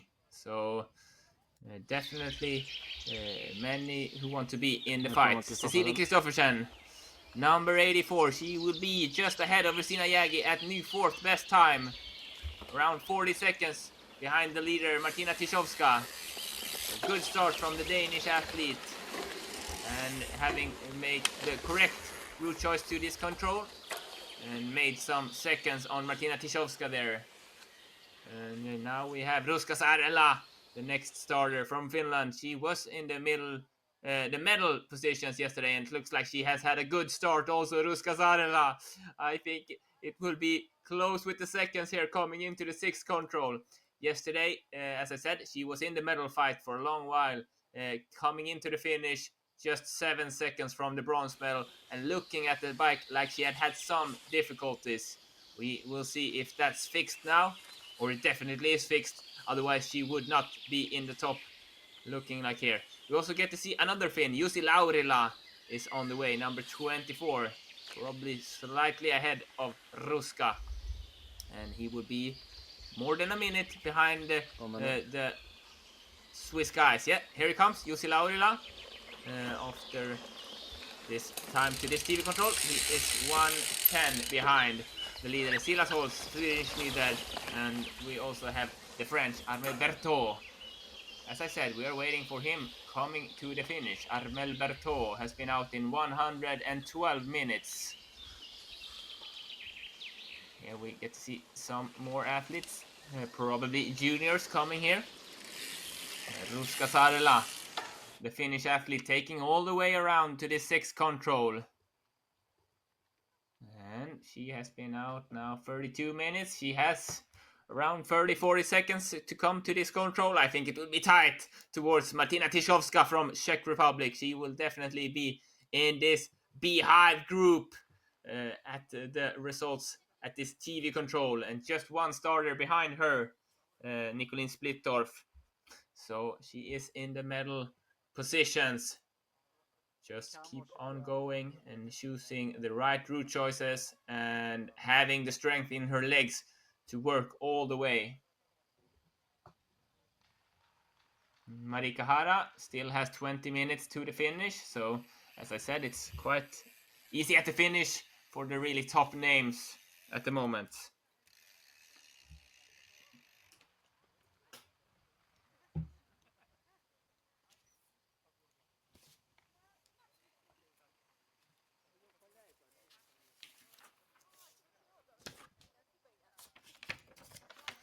And we know Ignas Ambrasas, yesterday's silver medalist, he started 3 minutes behind Jussi Laurila, so he should also be out there very, very soon if he wants to take the lead from Silas Holtz.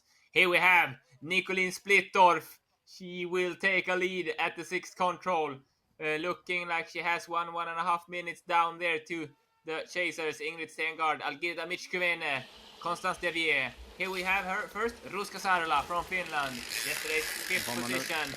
She is now 1 minute behind at 6th position. And look, Nicolene Splittorff already there, taking the lead. 2 minutes almost. Yeah, 1:55. And I think that this is... Actually, she's stopping there. Looking, reading at the map. Not really certain where to go. And she's losing seconds. Of course, she has seconds there. And I think Ruska Sarela, if she will be able to keep that back, could be quite happy getting some help from Nicolene Splittorff. We know she is a great athlete. And last year, the medals between Nicolene Splittorff, Emily Benanfole, and Gabriele Andrusinene, it were 3 minutes between those 3 athletes. So getting picked up by Nicolene Splittorff in this shape is not so bad idea for Ruska Sarela. And as I said, we have not seen Ignas Ambrasas yet. Armel Berthaud, we're waiting for him. He is gonna take a big lead. Looking like more than 10 minutes ahead of Sander Pritzik, the Estonian, in the lead at the moment. And he was 5:30 behind after 30 minutes. So he has continued to leave him behind, not with the same agility. Here we see him, Armel Berthaud, coming towards the finish. We are a bit too fast with the camera. And as I said, that Ignas Ambrasas, the silver medalist from yesterday, had been at the TV control. He is 17 seconds behind. Here we have Armel Berthaud. That's another pace.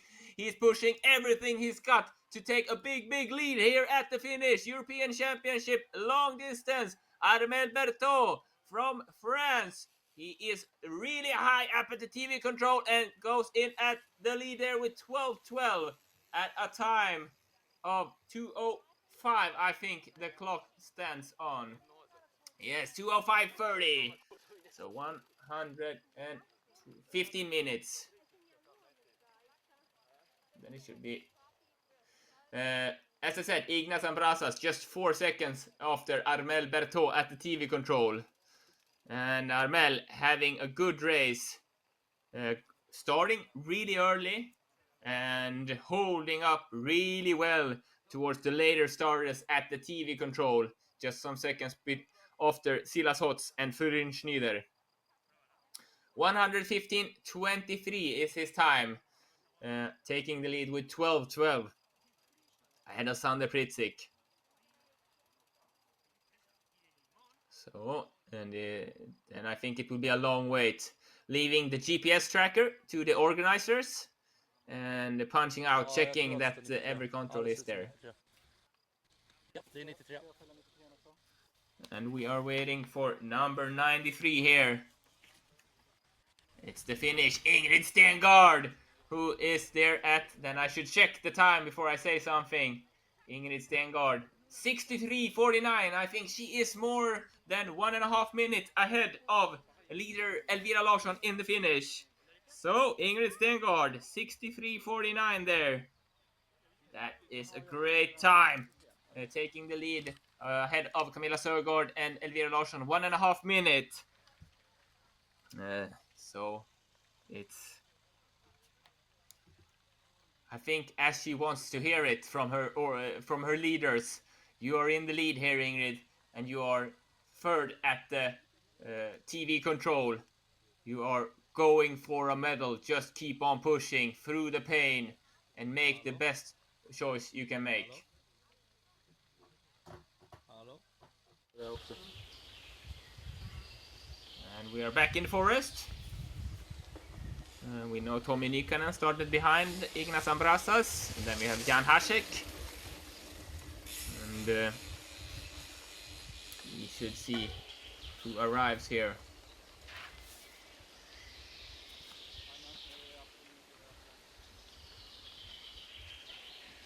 Tommy Nykanen was 20. Yeah, we see the Finnish bib here.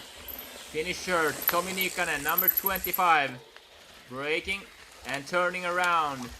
And he is 155 behind Silas Holtz here at 10th position. Then behind Tommy Nykanen we had Jan Hasek. Quite young, big guy from Czech Republic. And we have Jonas Vitautas Bildis. Adrian Jaggi. So we are waiting for Jan Hasek, the Czech athlete, who has been really good. He has been 4th, he has been 5th, but I think he's waiting to go up on the podium.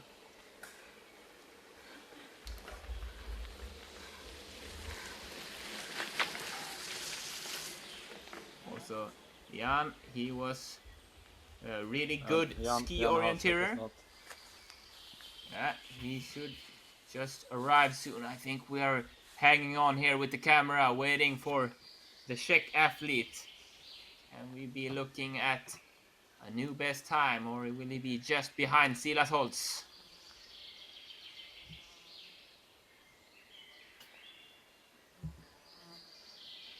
Looks like it's on plus time. Here we have Jan Hasek. And he is definitely in this group of tight athletes out there. Going in at the same time as Ignas Ambrasas. At 5th place. So 5 runners in 18 seconds out there. And then we know he is 5 seconds behind the leader at the finish, Armel Berthaud. And in the women's race we have still Elvira Larsson leading at the finish ahead of Camilla Sörgård. But we know that Ingrid Stengard was at the arena passage for some minutes ago, and she were there, looking like she were there around 1.5 minutes ahead of Elvira Larsson, comparing their time to that place of the course.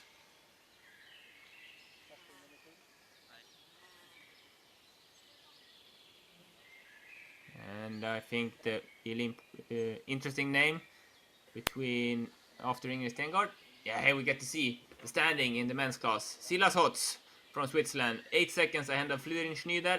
Jan Hasek, 3rd at 9 seconds behind. Armel Berthaud, 4th. Ignas Ambrasas. So all those 5 runners in 17 seconds. Then we have a little jump to Pierre Martinez and Paul Debray from France. Jussi Lauria, Noah Rieder and Oliver Fries at 10th position out there. So it's a tight race. Anyone's race at the moment. And even in the men's class we don't have the last starters out there yet, but they are putting pressure on the later starters.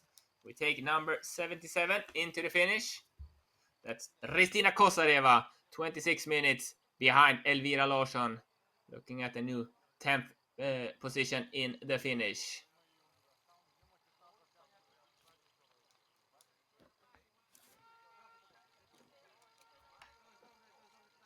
So we should do the counting here. Constance Devier has been out in 58 minutes, so she has 5.5 minutes to beat Ingrid Stengard at the arena passage.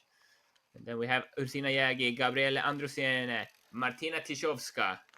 So then the great names are arriving to the arena.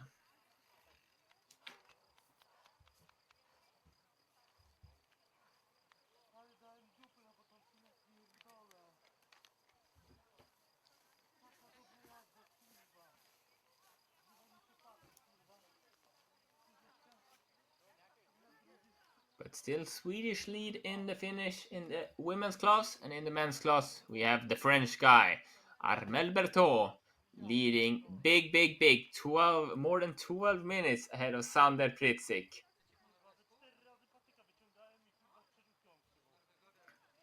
We just took Mikkel Järve also from Estonia into the finish, around 40 minutes behind 30 minutes behind Armel Berthaud.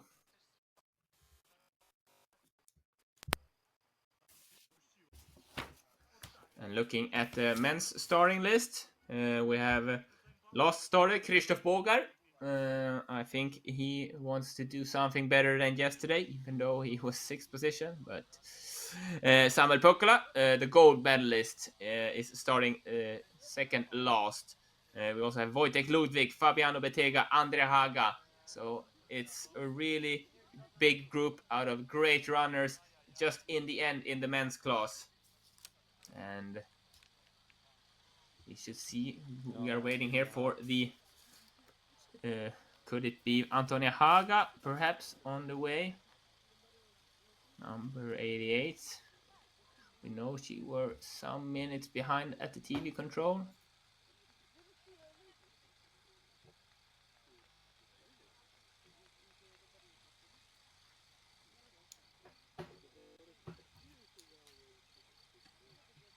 Not certain.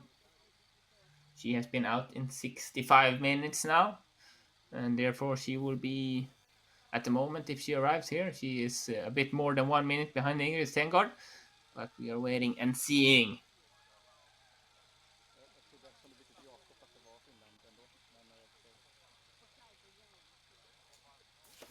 Yeah, as I said, Wojtek Ludwig, reigning world champion, he just wants to do something better than yesterday, and I saw he wrote on his Instagram that actually he did 1.5 minute mistake on a route choice, thinking that the smaller path would be faster. Yeah, here we see number 88, and then it has been a good continuing on the road for Antonia Haga, because she is now here. The clock is ticking at 65:30, so she is at the same time as the leader in the finish, Elvira Larsson. So she has catched up some time there, because she were behind her around 1 minute at the TV control. So Antonia Haga has had a better second part of this first loop, coming in and checking the map and going away.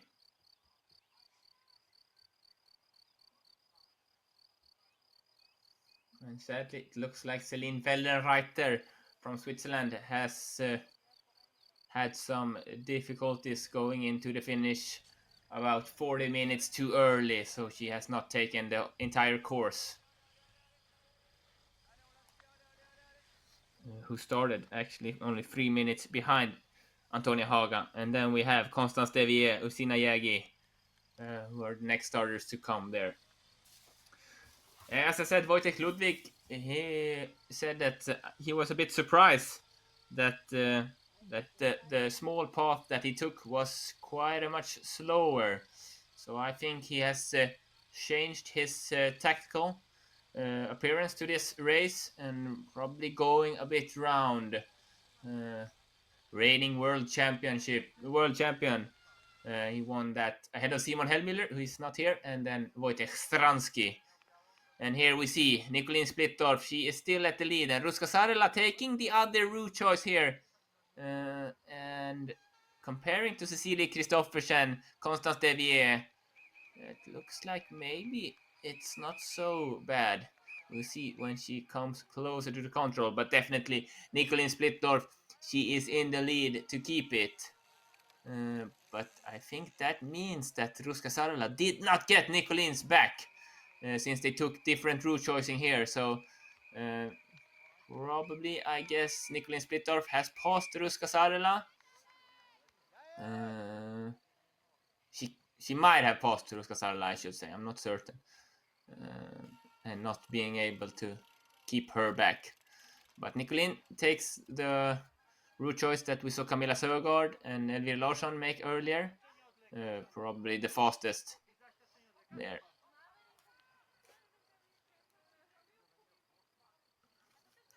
Ruska Sarala having a bit of a hill to take her up ahead of. But we know she were a bit behind at comparing to Ingrid Stengaard, she was 30 seconds behind. To Cecilia Kristoffersen, she were actually just 10 seconds behind. So looking like she has lost here. Could it be the Danish Oliver Friis coming here to the arena passage? Yes, Oliver Friis. And we know he was a bit behind, just a minute, and he has been here at 70 minutes. That's good. Then we know Oliver Friis has 70 minutes out to that passage. And we know Florian Schneider only started 3 minutes behind him. So the Danish setting a time here for the arena passage after 19.9 kilometers. And here we have Teemu Kaksonen taking the lead here. Teemu Kaksonen. He was fourth yesterday, just 2 seconds from the bronze. So I think Teemu is really wanting to look like a medal today. Taking the lead 7 seconds ahead of the Swiss. And behind Teemu Kaksonen, we have some, I would say, probably not as strong starters. Jiri Radil, Andreas Waldman, Jeremy Pur, and then Wojciech Stransky. He is a bronze medalist from the long distance at the World Championship last year. So we will see. Ruska Sarala definitely looking like she lost time on that route choice. And we see Gabriele Andrusinine taking some kind, the same as Marika Hara. We know she will lose some more seconds there. So not the race she would have liked. Cecilie Kristoffersen looking like it's double Danish in the top. And Ursina Jägi. Then I think she should be quite close to the arena.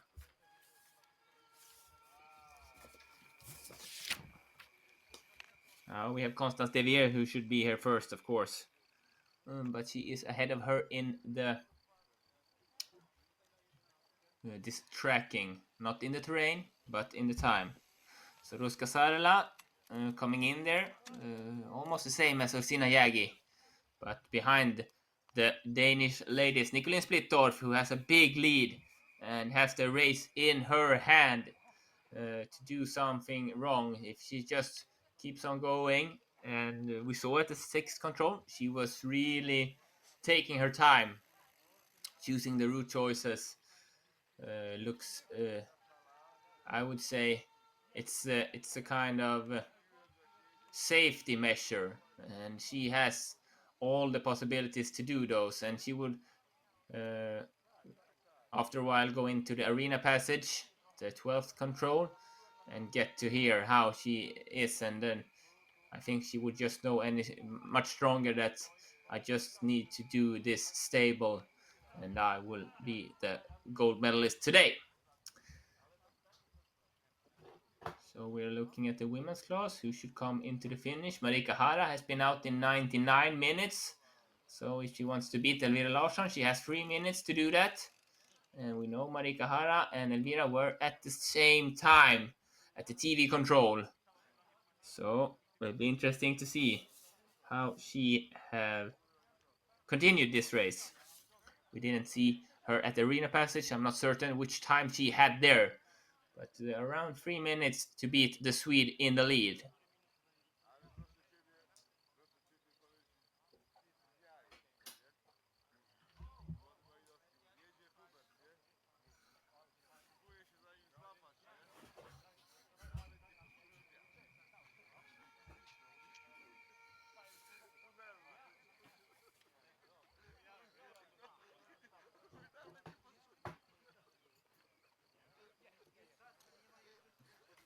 We see Irsina Yagi making that route choice into the control, taking some elevation, but I'm not certain because when she needs to go down that hill, it will be quite steep and not being able to continue with the speed she has, because when she comes around to the intersection just north of the 8th control, she needs to brake quite hard. Here I think we have Constance Devier. Yes, Constance Devier, the bronze medalist from yesterday. She is here at 67 minutes, so she is more than 3 minutes behind the leader. This position 67.05. Then she is around 4th, 5th position here. And then we know Irsina Yagi, she's also too late to beat Ingrid Stengard.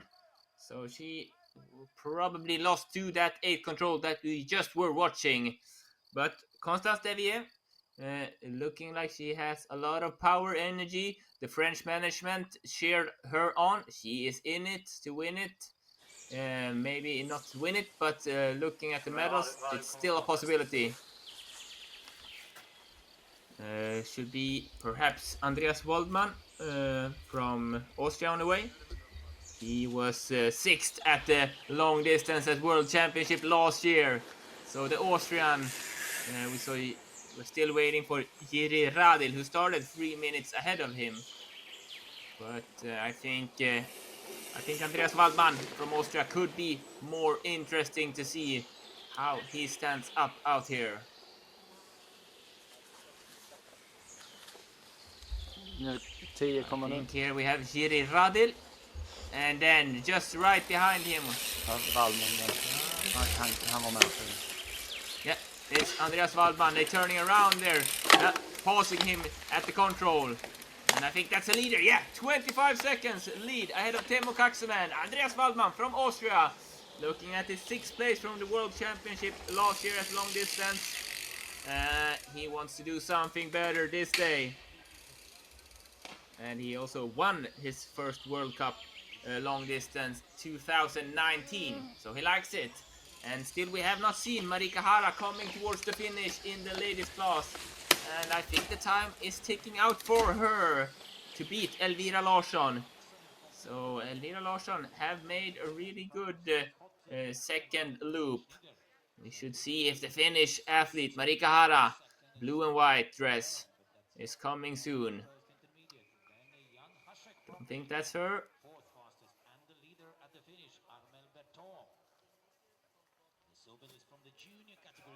So we have, could that be Martina? No.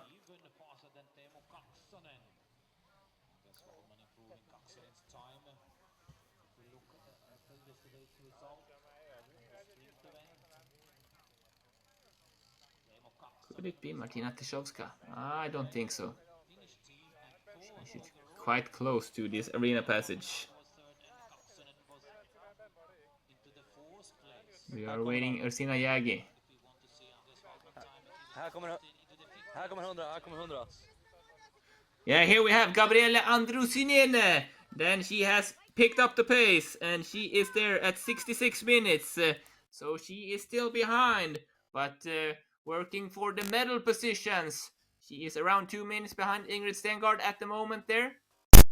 We have not seen Irsina Yagi if she has passed her or if she has passed the arena passage when we were looking at some place other.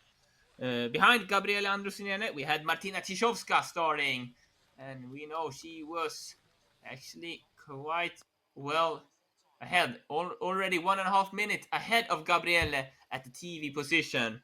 So she has to be there, I would say, right now if she wants to be ahead of Ingrid Stengard from Finland. Here we get to see the comparison again. We have Nicolin Splittorff coming towards the 10th control. You see Cecilie Kristoffersen, and I think Ruska Saarela is there. I think the blue dot is Ingrid Stengard. And we have Irsina Yagi there, so she has definitely had the arena passage already. She is in the fight for the medals. And also Constance Devier. We know she was a bit behind at the arena passage. You see Ingrid Stengard there, just precisely behind Cecilie Kristoffersen. Nicolene Splittorff, see, she has not been in the forest into the knife control. It's just a GPS that jumps a bit.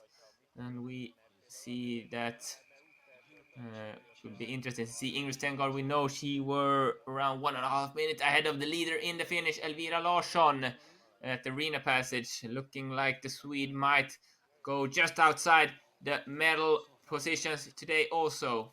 We will see how these ladies ends the race, because we know she left Camilla Sögaard behind quite a lot, but at the arena passage, Camilla Sögaard, Marika Hara and Elvira Larsson were at the same pace, and they are right up in the high part of that map behind all these other athletes. So Nicolene Splittorff looks like she turned around at the turn control, taking the better route choice. And we have not seen Martina Tiszowska so much more. I wonder what happened to her.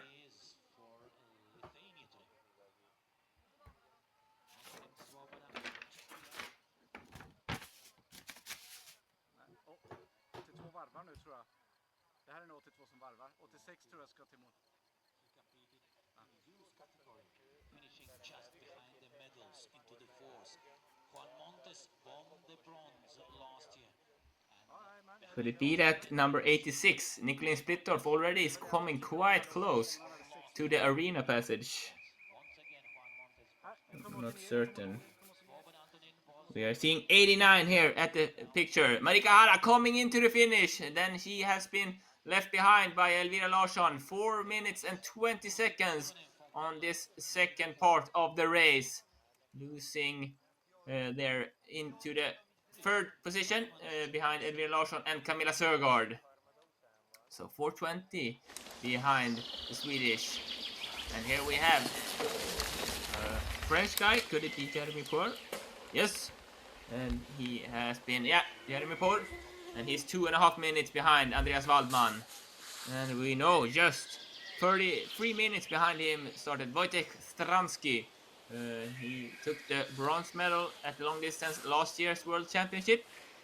But he has to be there at the moment right now if he wants to be ahead of Andreas Waldman. And it doesn't look like he will be there.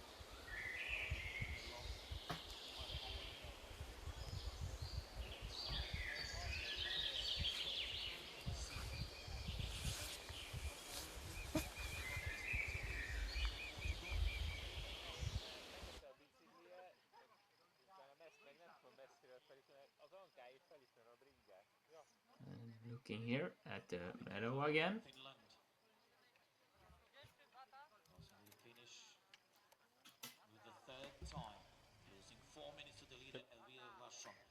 Danish team are waiting for Nicolene Splittorff.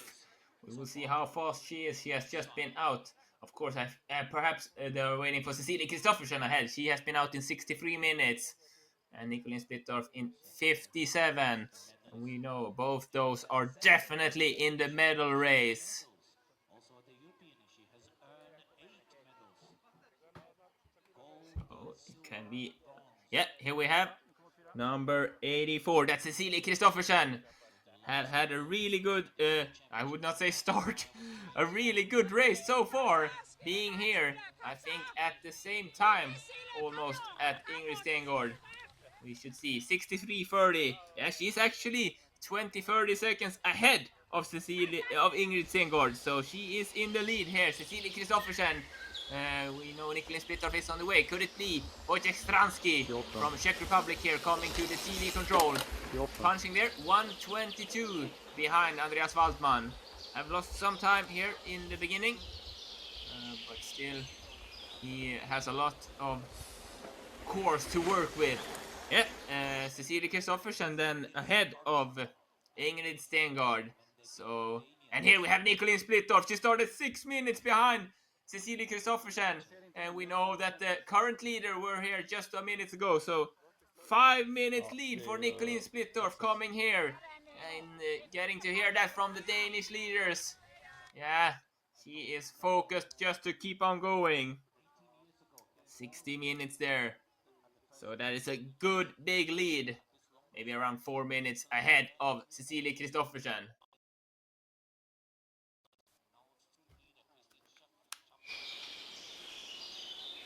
So behind Wojtek Stransky, back in the forest again.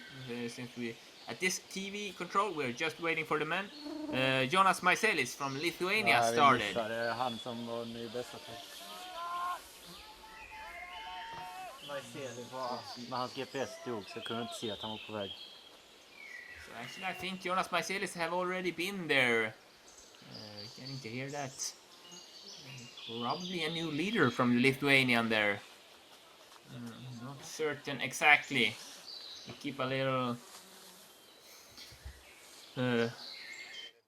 waiting for that, but you see here the Polish athletes are working with the bikes behind to just try to fix and maybe not fix, but to check everything for tomorrow's race when they are in the finish.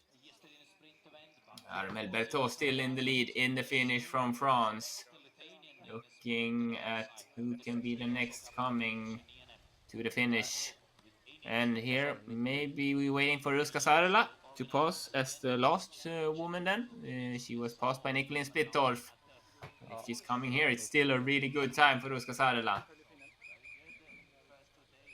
She has been out in 63 minutes. Yes, Ruska Sarela! I think she is ahead of Cecilie Kristoffersen at the moment. So looking at the arena passage, it's a big lead with 4.5 minutes for Nicolin Splittorff ahead of Ruska Sarela. And then Cecilie Kristoffersen and Ingrid Stengard. All those three athletes are in 50 seconds. And they still have 40 minutes to work with. Ruska Sarela just now at the silver position. And even though we saw she took a slightly different route choice, losing sometimes, still definitely working for that medal coming up on that podium.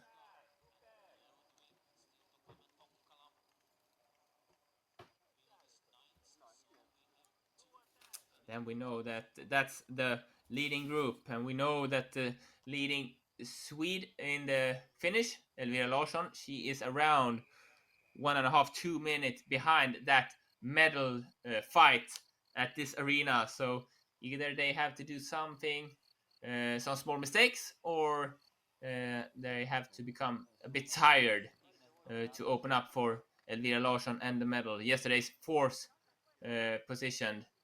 And I think it can be looking like something again in that direction. Here we have number 34 to the finish. I'm trying to look in my papers. Antonio Mariani coming in there.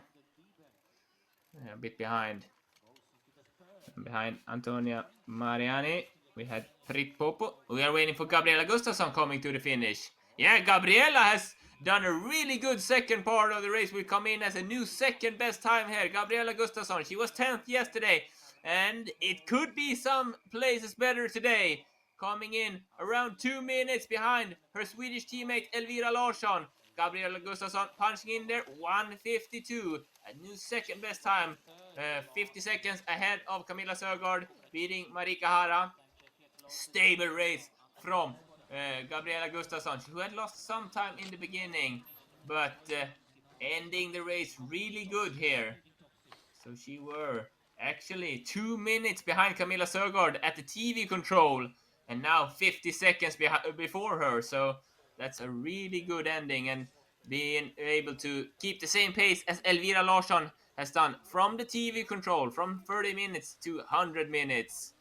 So probably has had some mistake in the beginning. A small wave there to all her fans. Gabriela Gustafsson, coming from Jönköping in Sweden. Was also have been a good orienteer and ski orienteer, and chose mountain bike orienteering in the end.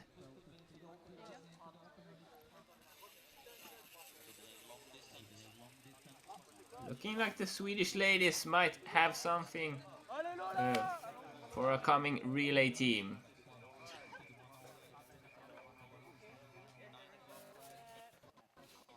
So out in the forest, we have had Jonas Maiselis there. We are waiting probably Wojtek Ludwig, 11:51. He has been out in 25 minutes, so still has some time there, but it will be interesting to see.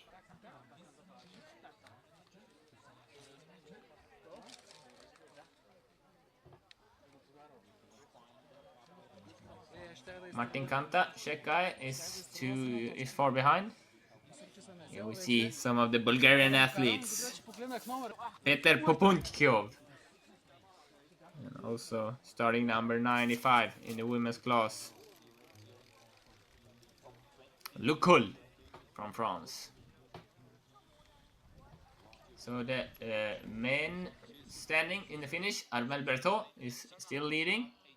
And here we have some of the Finnish athletes, certain behind.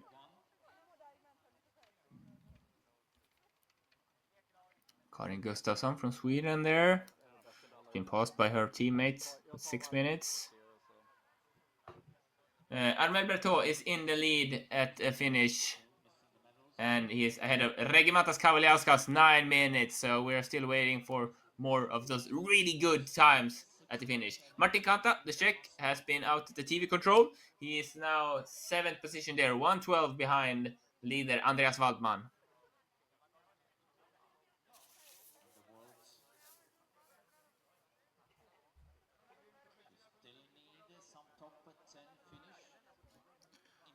We know Oliver Fries had around 70 minutes to this arena passage. So Ignas Ambrasas have been on 67 minutes. The Lithuanian might be coming towards this arena passage soon, or might have been here already.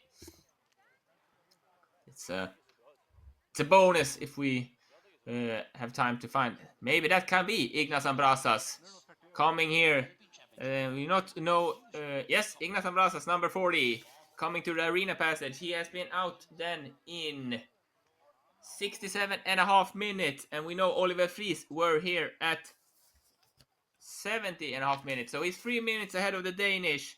Not certain how he is compared to some other athletes. For example, Armel Berthaud, who's in the lead in the finish, but definitely have made a bigger gap down to Oliver Fries.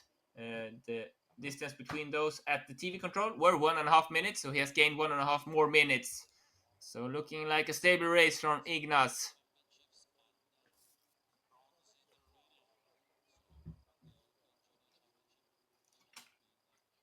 Now we get to see the ladies again. And Nicolin Splittorff is in a league of her own. It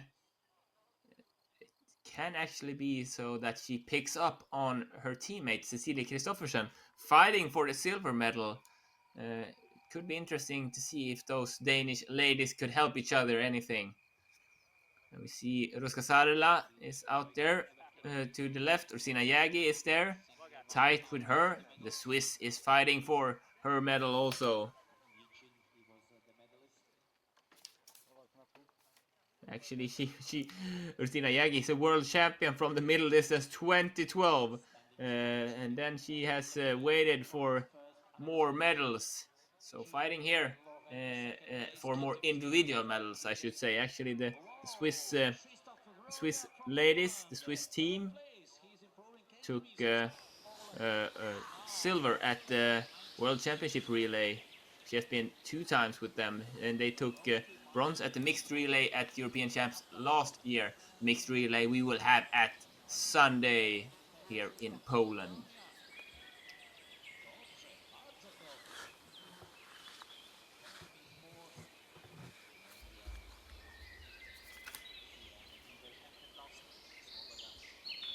So out in the forest again. Could it be Kari Kaskinen perhaps on his way? 30.58. Luca Dalla Valle perhaps to start ahead of him. Because Kari, if he comes now, it's a good start. We should see.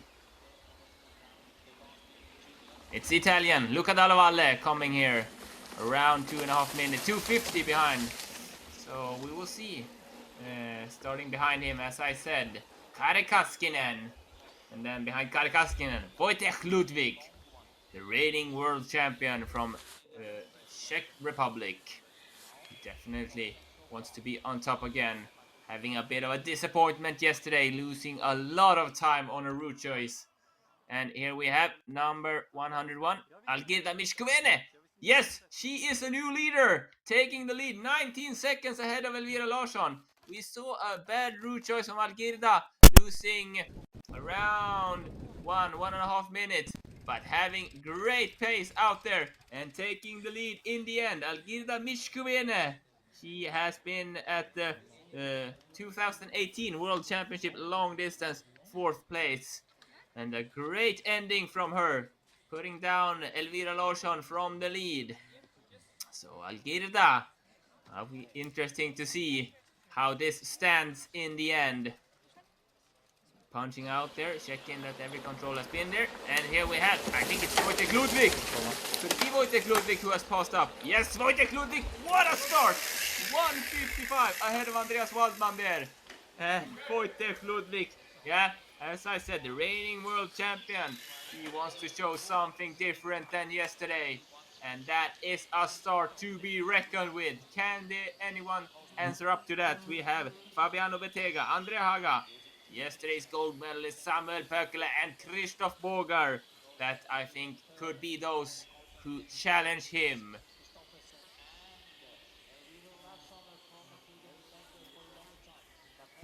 But 1:55 on 30 minutes, that is a big margin. And you saw the speed he came with. The cameraman almost didn't see him, so fast he came. And we have had a new second best time in the finish. Albin Demaré Joly from France. He's 5 minutes behind Armel Berthaud. So double French in the men's class, and Algirda Mishkovene leading the women's class, just 25 seconds ahead of Elvira Larsson and Gabriela Gustafsson. Looking who started behind Algirda. Ingrid Stengard should be on her way quite soon. We have Jan Hasek here, and we know he started 6 minutes behind Ignas Ambrasas. You should see Jan Hasek, 67 minutes. Yes, he is here. Actually, 30 seconds ahead of Ignas Ambrasas. I'm not certain, as I said earlier, how this stands for towards Armel Berthaud. But at the finish, Ingrid Stengard should be here any second now. Ingrid Stengard, who is in the fight for the medals. She has been out in 101 minutes. I'm not certain if she might have lost something in the end. Starting bib number 93. And she were ahead. This is Rosalie Kucherova from Czech Republic. She is going to be a new 7th best time. 9 minutes behind, but it's the finish, blue and white, we're waiting for. Ingrid Stengard. If I'm looking at the time, I think she is too far behind. She has lost something in the end, because the time towards Algirda Mishkovene has passed out for Ingrid Stengard, also from Elvira Larsson. She has had some difficulties on these last parts. We know she were more than 1.5 minutes ahead of Elvira Larsson at the arena passage. So, Algirda Mishkovene, when Gabriele Androsinene having some difficulties in the beginning. Perhaps we have a new Lithuanian star on the coming.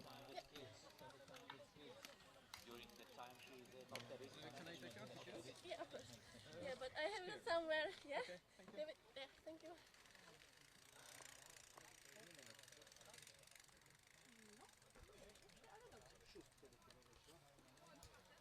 Yes. Behind Wojtek Ludwig in the men's class started Fabiano Bettega, who won double up. Here we have Ingrid Stengard, and I think the time has taken out on her. Yes, she is more than 1.5 minutes behind Algirda Mishkovene. So coming in for new 3rd best time, but have lost the medal chance on this last loop, because we know that this won't be a medal in the end. Ingrid Stengard timing in there, 1:42 behind Algirda Mishkovene. And she has lost a lot of time on this last loop.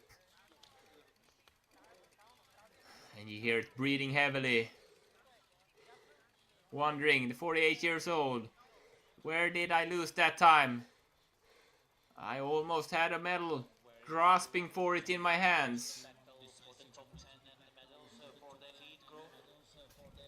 Still waiting some junior women. So after her, we have Antonia Haga, and we know Antonia actually had the same time as Elvira Larsson at the arena passage. So she might be able to do something about Algirda Michkovene from Lithuania, just in the lead ahead of Elvira Larsson. 13th place Sweden, top 3 is Leclerc France, Lorraine France and Here we get to see Nicolin Splittorff looking like Ruska Sarela is just ahead of Ristina Jäger, Cecilie Kristoffersen. And then we have Gabriele Androsinene och Michkovene, Algirda Michkovene. So they don't have any time for mistakes. Ruska Sarela, Ristina Jäger, Cecilia Kristoffersen, because then the Lithuanians are coming from behind. Very interesting to see this ending of the race. And we know Algirda Michkovene have ended really strongly, passing Elvira Larsson, taking the lead by 25 seconds, passing Ingrid Stengard. So we know she have not done mistakes in the end. But looking at Nicolin Splittorff, as I said, this is just a highway cruise to her second gold medal this European Championship. It'll be interesting to see which route choice she takes to the 17th control. If she goes somewhere turning around and taking it from the back, or if she goes to the left and going a bit round to that control. But it's actually more interesting to see what happens in that group after her. But it looks like Algirda Michkovene for now 6th position, but still looks like it's 40-50 seconds up to Ruska Sarela at the silver position at the moment. So as I said, it's really tight. They don't have any mistakes to be made, because then they will lose it. Looking at the times at the men's class at the TV control, Wojtek Ludwig had 29:18. Fabiano Betega is too late. Andre Haga is too late. Andre Haga, yesterday's bronze medalist. And then we only have Lauri Malmstros, Samuel Pökkele, and Krzysztof Bogar, who can challenge Wojtek Ludwig at the TV control, at least. We will wait and see.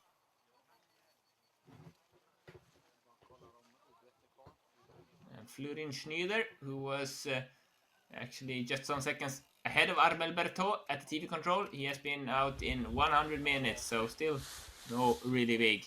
Now we should see Andre Haga.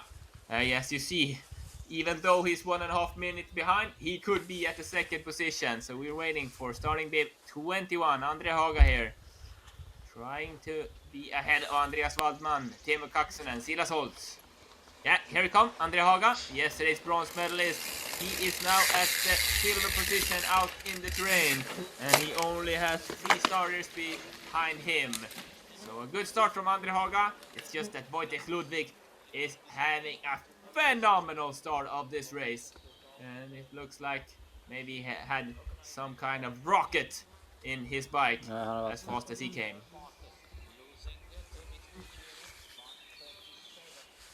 So Lauri Malmstros, Samuel Pökkele, and Krzysztof Bogar are those we can wait for still at this TV control. Fabiano Betega has been there. He who dominated the World Cup in Italy last year. I think he won the long distance with around 8 minutes. He's already 4 minutes behind Wojtek Ludwig this long distance, not having either the same pace or the same orienteering ability this day. And we see here Ruska Sarela, Ristina Jäger, and actually Cecilie Kristoffersen is down at the 4th position now. Maybe losing some pace in her legs there. Gabriele Androsinene just ahead of Algirda Michkovene. So we should see. It looks like Nicolin Splittorff, her GPS stopped, but she went out to the left, going to take the control from that side. gold medals at the relay at the European Championships.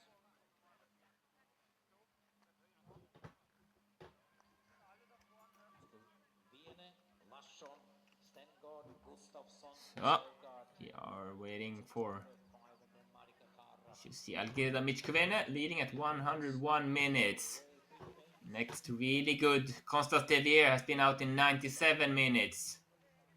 We should see who started behind her. Ursina Jägi, who definitely is in the medal fight. Ursina Jägi has then been out in 94 minutes, having around 7.5 minutes to come to the finish. And this is probably Ruska Sarala, who is live at this GPS showing, since she was lost in the terrain. So Ursina Jägi is not at the point at the moment. And here we see one of the Finnish athletes is Antonia Haga. And she has lost some time. Yep, she is going in on a new 4th best time. I'm not certain. Gabriela Gustafsson. The seconds are between them. I think Antonia Haga will be just ahead. We should see when she punches in under the finish line here. Going over there. And 2:11. Yeah, she is just ahead of Gabriela Gustafsson at the new 4th best time. Antonia Haga, then we know she has lost some time on Elvira Larsson. I'll give that Michkvene on the last loop. But a good race from Antonia Haga, coming in at the 4th position. Perhaps looking at something around top 10 in the end of this day.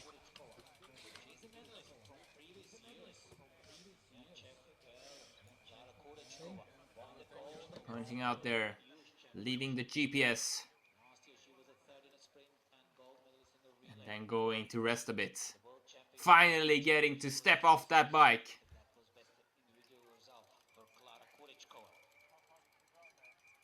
So starting 6 minutes behind her, Constance Devier. And then 9 minutes, Ursina Jägi, the Swiss, who definitely is fighting for the medals. At the men's class, it looks like Lauri Malsros is a bit too late. Yes, Samuel Pökkala and Krzysztof Bogar. And here we have the standing at the finish. Yeah, Algirda Michkvene, Lithuania, 25 seconds ahead of Swedish Elvira Larsson. And at 3rd place at the moment, Ingrid Stengard from Finland, 1:37 behind. So, Algirda Michkvene having quite a tense wait here to see how this race stands. As we see, she has left behind Ingrid Stengard, Antonia Haga at the last loop. She has passed Elvira Larsson.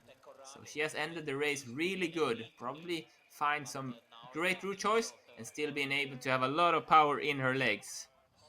I think Laurent Maillot came to the finish there from France. And she is 9th in the goal, 6:15 behind. But we are waiting for the men. And where are Samuel Pökkala, yesterday's gold medalist? We are coming out to the forest again. And Krzysztof Bogar we're also waiting for. He has a lot of time still to be faster than Wojtek Ludwig out here at the TV control. And even Samuel Pökkala, the pass for the Krzysztof Bogar for Wojtek Ludwig has passed, but the time for being in a fight for the medals is definitely still on.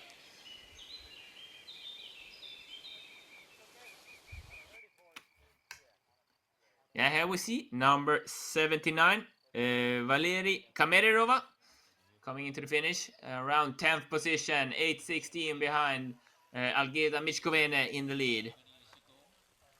And then we know Constance Devier started 9 minutes behind her, so the French bronze medalist from yesterday has quite a stress if she wants to beat Algirda Michkvene.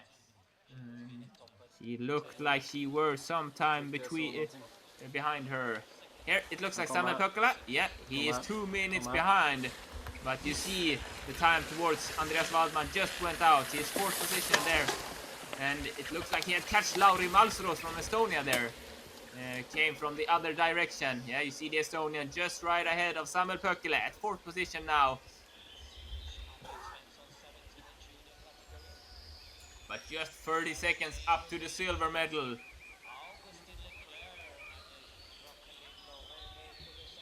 Then we only have Krzysztof Bogar, the last starter from Czech Republic. He has so many World Championship medals and gold medals. He has so many European Championship medals. So I don't count them up, but he is definitely here to be on the podium. That's what he wants. And here we see Ruska Sarela going the same route choice as Nikolin Splittorff. And Algirda Michkovene. And we see the other GPS dots have stopped. But Ruska Sarela definitely ahead of the leader in the finish. Algirda Michkovene. And we are waiting to see what will happen there.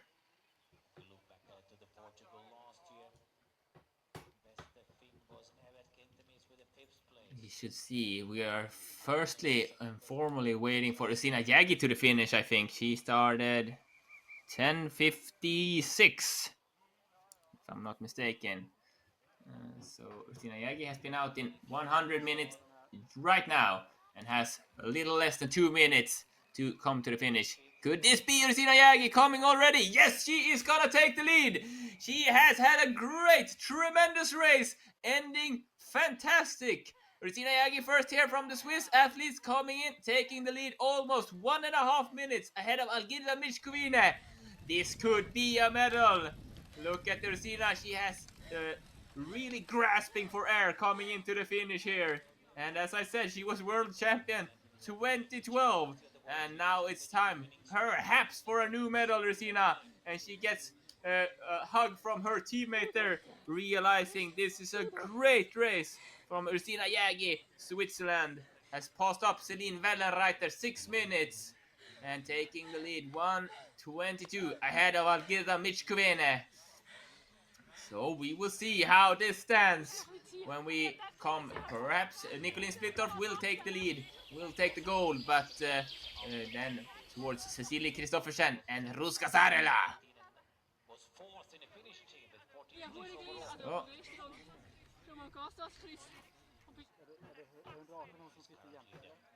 you get to hear the Swiss Deutsch speaking there.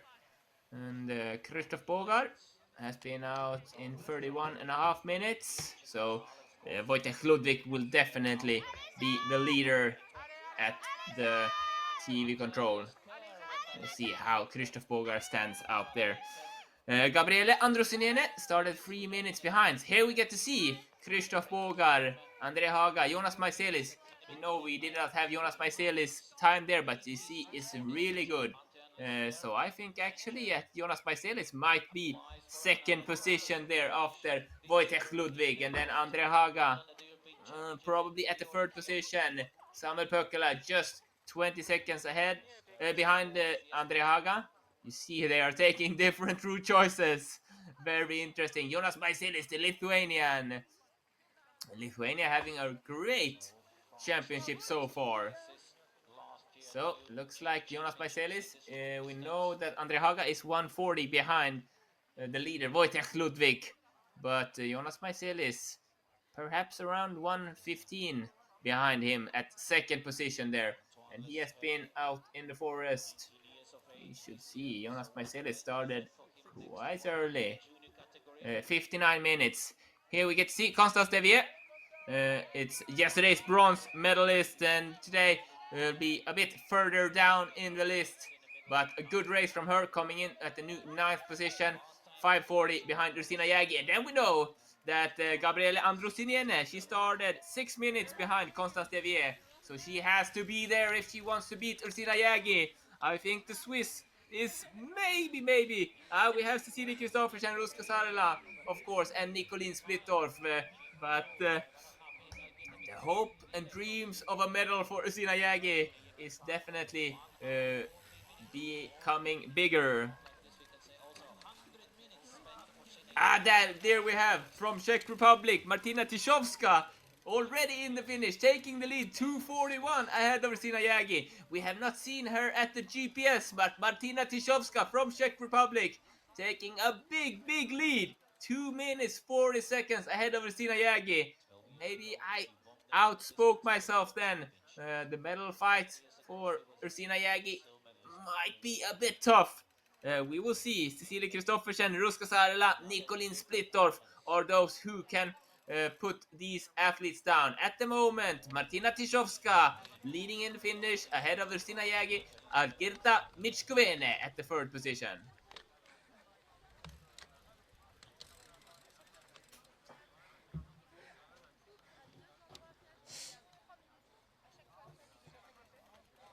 Where did you go to? 20s. Yeah, she caught up on Gabriele Androsinene, who was Okay, in the finish there also, talking about the map. it was okay. I was a bit afraid of We are waiting to see what time Gabriele had on the course. Probably beating Algirda Michkovene, I'm not certain. Yep, she beats Algirda and is only 8 seconds behind Ursina Jägi. So new third best time from Gabriele Androsinene. They came so fast, these ladies, and are discussing route choosing there. in the first round. Probably one of those long legs. Okay, I went. We saw Gabriele losing quite a bit time in the beginning and wondering what should I have done differently. So, and here we see Ruska Saarela. She is ahead of Ursina Jägi here. Nicolin Splittorff definitely ahead. So it looks like at the moment, I would say Nicolin Splittorff, Martina Tiszowska, and Ruska Saarela holding on to those medals. But no time for error for Ruska Saarela because Ursina Jägi, the Swiss athlete, is just behind her in the forest. Cecilie Kristoffersen, the Danish athlete, looks like she has lost a bit of time. Not certain if it's the power in the legs or if it is some kind of route mistake. But it's quite easy. A lot of biking to the long leg to the 20th control. You see Nicolin Splittorff just took the straight route choice there and then into the last control. So Nicolin Splittorff, yesterday's gold medalist, she will be taking gold this day also. And we are just quite soon waiting for her to come towards the finish. She has been out in 91 minutes. And I think she will be taking quite a big lead. So it means for Martina Tichowska last European Championships medal, was the silver 2 years ago. And in the men's class, Armel Berthaud still is in the lead. And there are no runners, athletes, bikers coming ahead of him. We see that Ursina Jägi taking another route choice than Ruska Saarela out from the control, trying something. We will see how that ends up for her. Going a bit more straight out from the control, but having to go to the right to the same path that Nicolin Splittorff just has biked on. Meanwhile, as fastest time in a split was to Danish Splittorff. She was 2 minutes faster than Martina Tichowska, the current leader in the finish. Yeah, so at the arena, I think, yeah, at the TV control, of course, Nicolin Splittorff already there were 2 minutes ahead of Martina Tiszowska. So we will see how this has ended. And now she has around 4.5 minutes to take the lead from the Czech in the finish. Looking like Ursina Jägi straight out there to the path, still behind the Ruska Saarela. It will be tough for her to take this bronze medal, I think.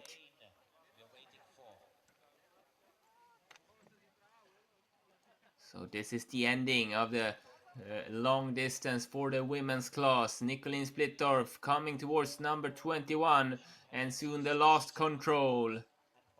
Making a small shortcut into the control as it looks there. And then we have the medal fight, Ruska Saarela, Ursina Jägi and Cecilie Kristoffersen. But first and foremost, we will have Nicolin Splittorff towards the finish.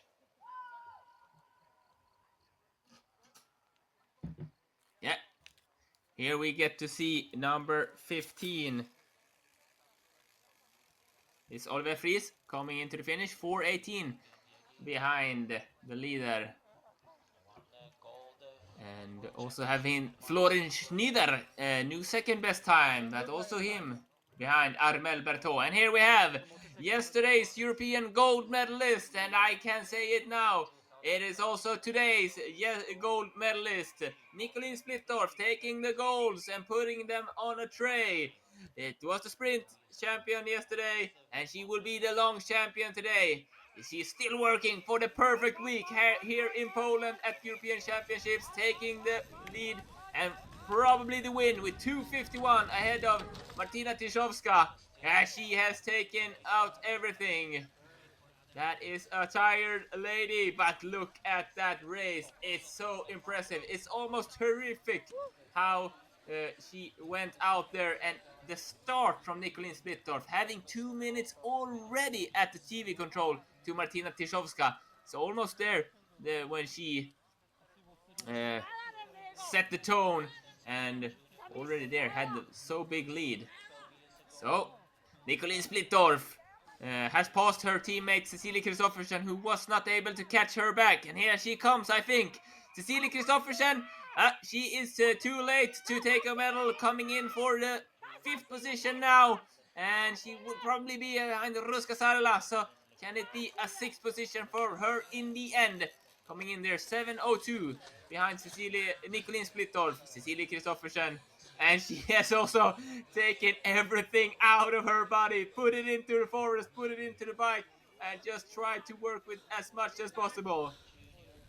And as I said earlier, they did sprint yesterday, they did the long distance, and then do this tough long distance, and then try to just get some power again in the legs for the middle distance tomorrow. But a great race for Cecilie Kristoffersen, coming in at the 5th position at the moment. And we know Rutka Sarla started 3 minutes behind her. So the clock is ticking for the Finnish lady. She should not be too far away.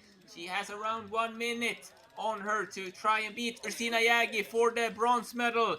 The Finnish lady Ruska Sarla, she was 5th yesterday. How can her ending be? I'm just looking at the times. We are waiting for her very, very soon. We are looking. This is on the sprint from the last control. Ruska Sarla, blue and white. Yeah, she has, as you can see, 40 seconds towards the Sinayagi. And she is coming there. She is gonna take the bronze medal. Ruska Sarla. I think we will hear some Finnish shouting, because this is the bronze medalist for today's European Championship in long distance. Ruska Sarla coming in just barely ahead of Ursina Jagi. I think the clock is, as I said, on her side, coming in there. 5:47 behind Nicolene Splittorff. Big congratulations, Ruska Sarla, changing out the 5th place from yesterday to a bronze medal today. So that is the women's class. Nicolene Splittorff crushing the competition, 2:57 ahead of Martina Tyszowska. And then 5:47 behind Ruska Sarla at the 3rd position. Ursina Jagi 4th, just some seconds from the bronze medal. Gabriele Andrusinene 5th, Algirda Mishkovene 6th, Elvira Larsson 7th, Ingrid Stengard 8th, Antonia Haga 9th, and Gabriela Gustafsson, just as yesterday, 10th position for the Swedish lady.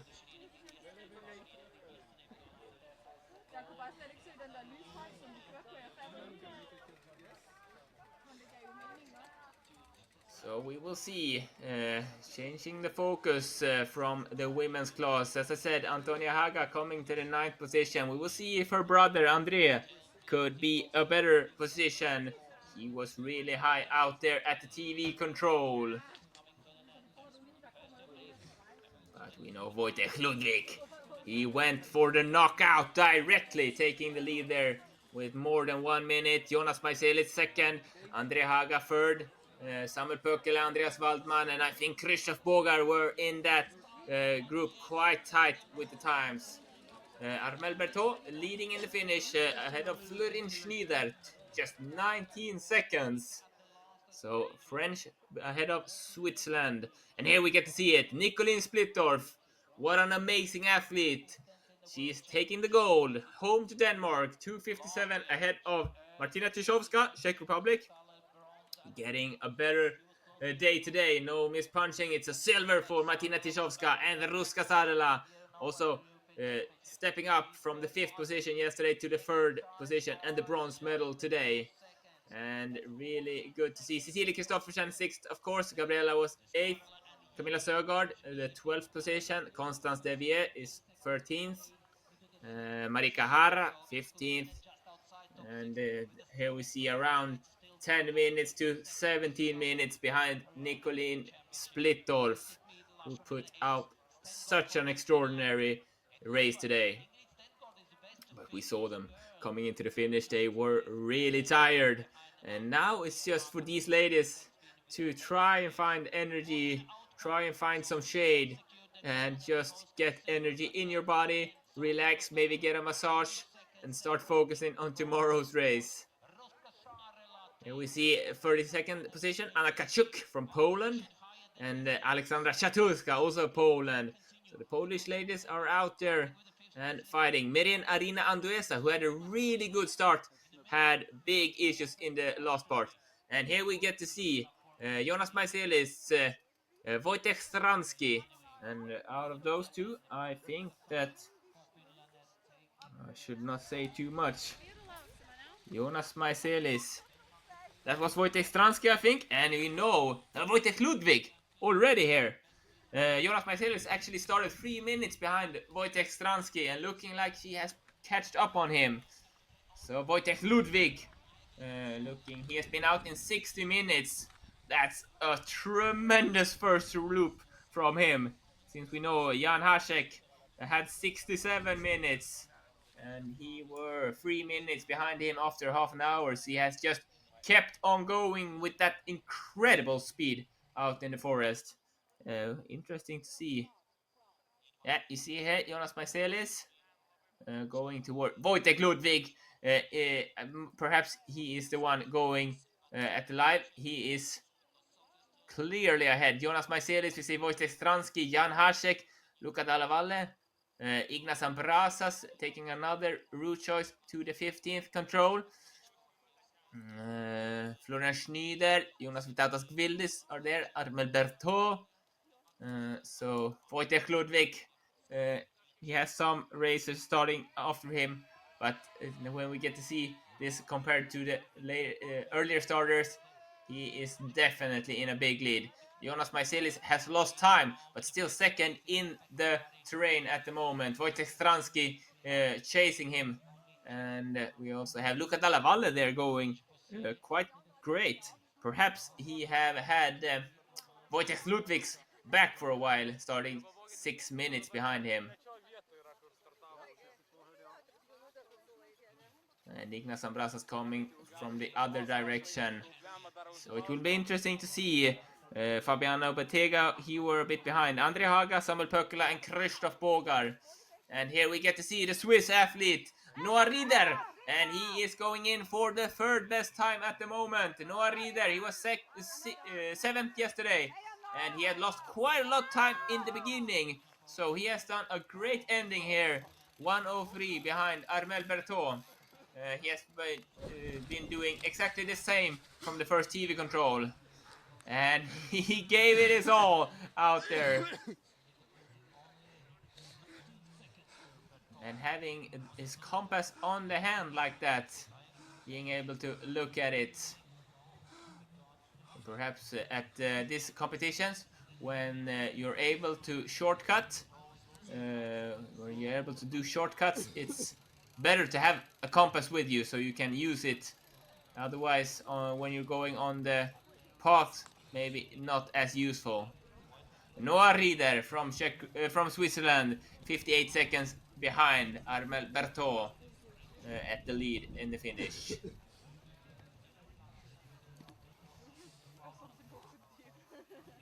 Some coughing, some just trying to grasp for some air coming into the finish. 116 minutes, so just under 2 hours for him. Here we get to see it again. Wojtek Ludwig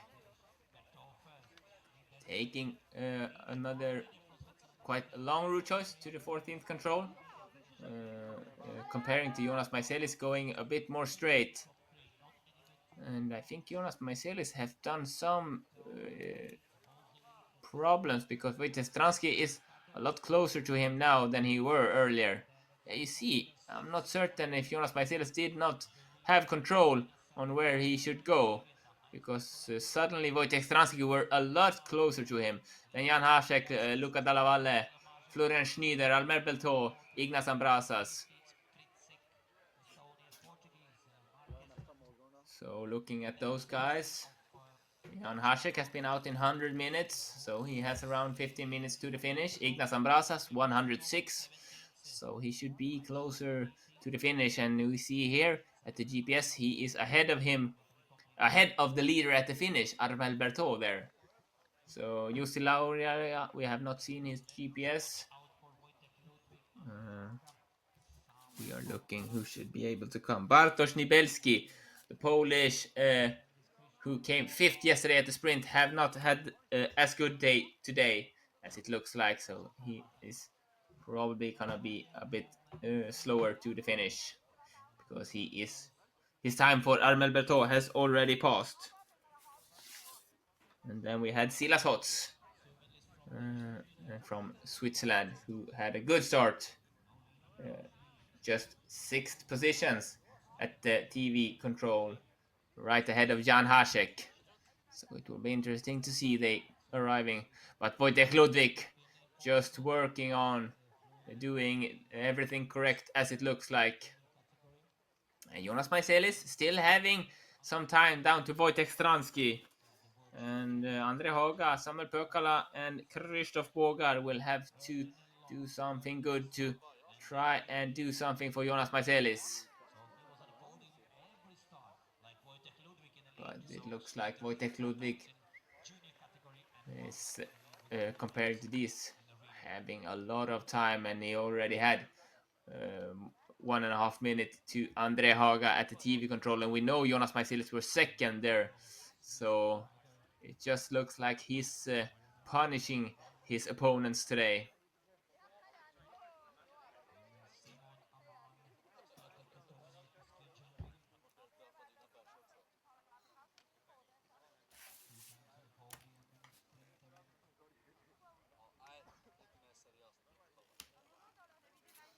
So Wojtek Ludwig, who took 2 gold medals, both in mass start and long at World Championship last year. It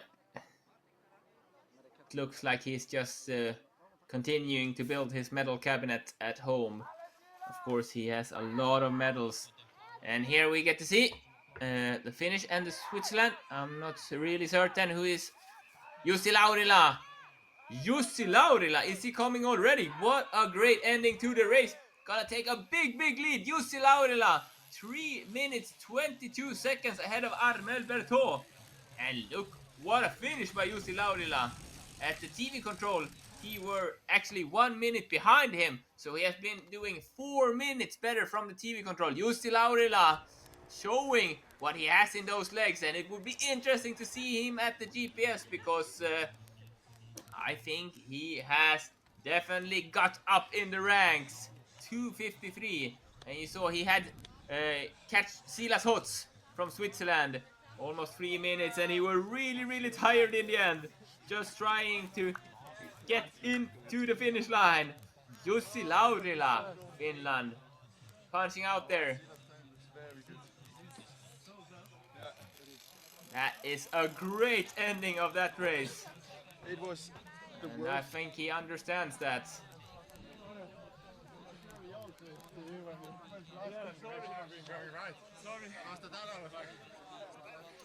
I wasn't sure where we're going. I wasn't sure.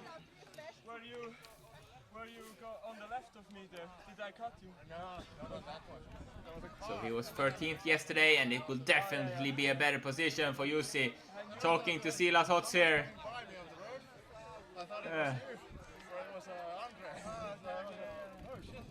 And he's telling there he has also seen Andre Haga out in the forest, being passed by him on the road. So Andre Haga also having really high speed. And Wojtek Ludwig, just like Nicolin Splittorff, being in a totally different league. But I think being almost 3 minutes ahead of Armel Berthaud, that Jussi Laurila putting himself up in the medal fight, in the medal discussions. As I said, 3 minutes behind him, Ignas Ambrasas started. And then we had Tommy Nykanen, Jan Hasek. And we know Jan Hasek, he were 8 at the TV control. So another good racer to compare with.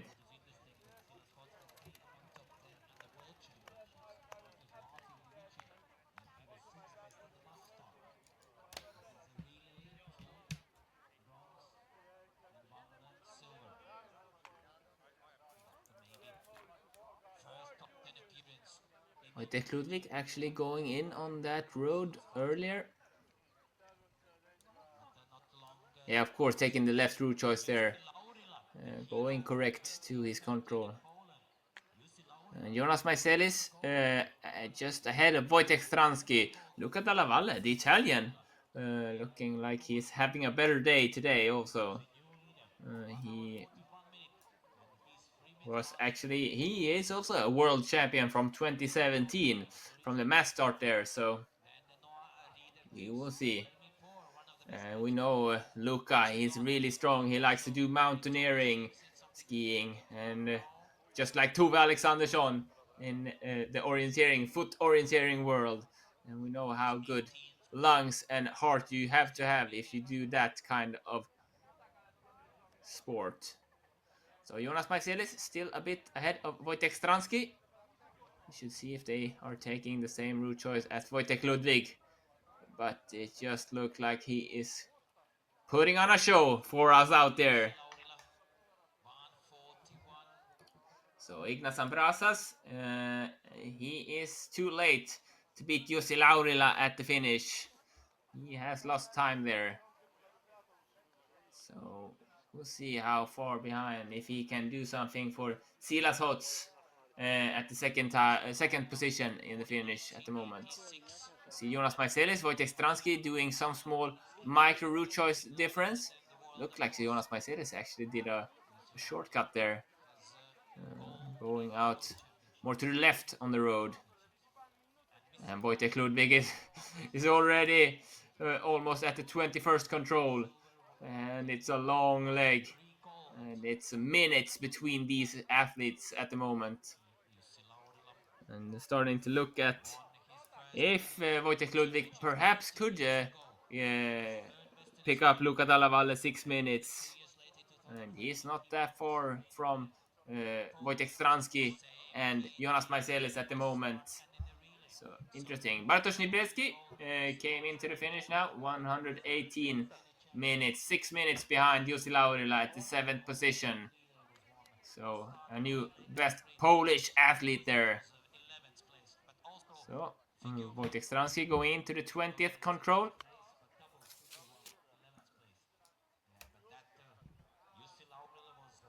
And Wojtek Ludwig in not having any difficulties to that control.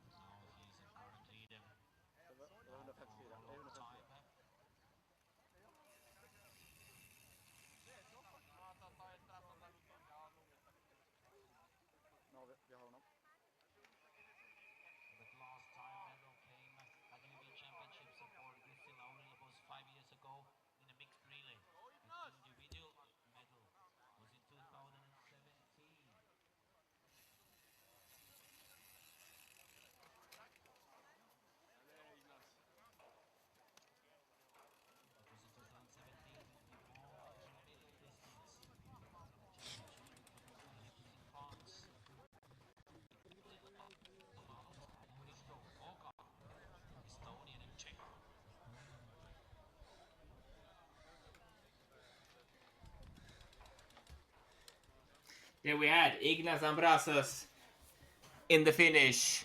A new second position for him, just ahead of Silas Hots from Switzerland. 2:47 behind Jussi Laurila. So it won't be as good as yesterday for Ignas, but still a good race from him. Probably gonna end up in the top 10 position. And we are waiting for... It's interesting to see, since Jussi Laurila were quite far behind at the TV control and turned that around. It means we should not count out those who were a bit behind at the TV control either. So next one to finish, we have Jan Hasek. 110 minutes he has been out there. Has around 2 minutes to beat Jussi Laurila, but at the GPS it looked like Jan Hasek were ahead of Ignas Ambrasas, but perhaps not 3 minutes. So we will see. Jonas Maiselis taking the same route choice as Wojciech Ludwig, and then we have Wojciech Stransky and Luca Dalla Valle climbing up in the ranks here. I think Luca Dalla Valle is having a great race, and we are looking, of course, we have runners who we cannot see in the GPS, just like we saw silver medalist at the ladies class, Martina Tiszowska. So there can be more people between Wojciech Ludwig and Jonas Maiselis. We're not certain. We are just waiting to the finish to see. But Jan Hasek should really be closing up on the finish line.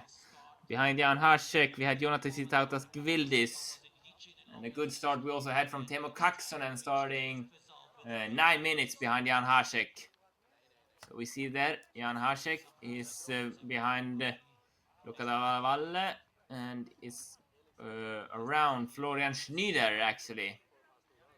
So that we should see, because Florin is 5th at the finish. And then we see Ignas Ambrasas. Ignas has actually passed Florian Schneider in the end. So we will see, but Jan Hasek still looking like he is ahead of him. Taking the same route choices until the 22nd. I think they continue and passing the 6th control and come from the behind into that control. So important to find the right route choice and just try to pedal on as much as you got in your legs.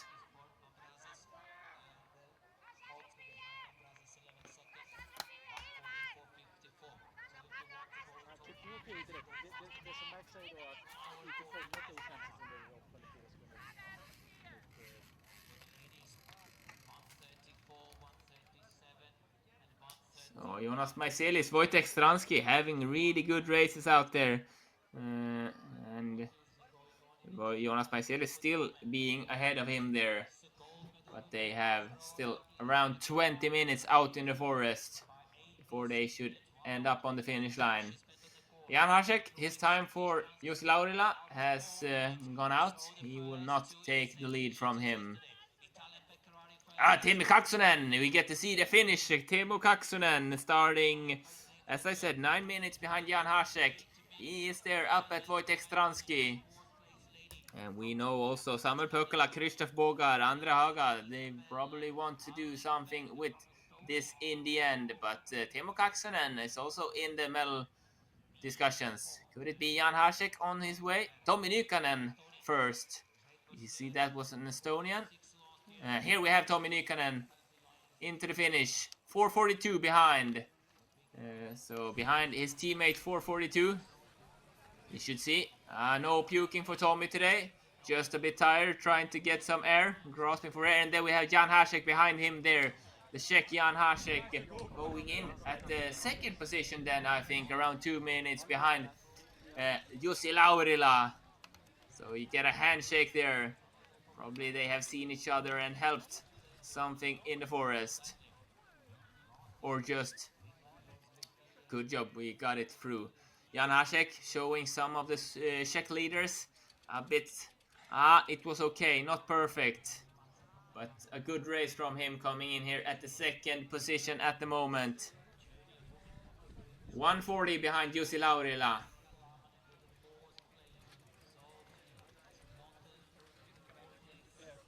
So he has ventilated his lungs really hard today, Jan Hasek.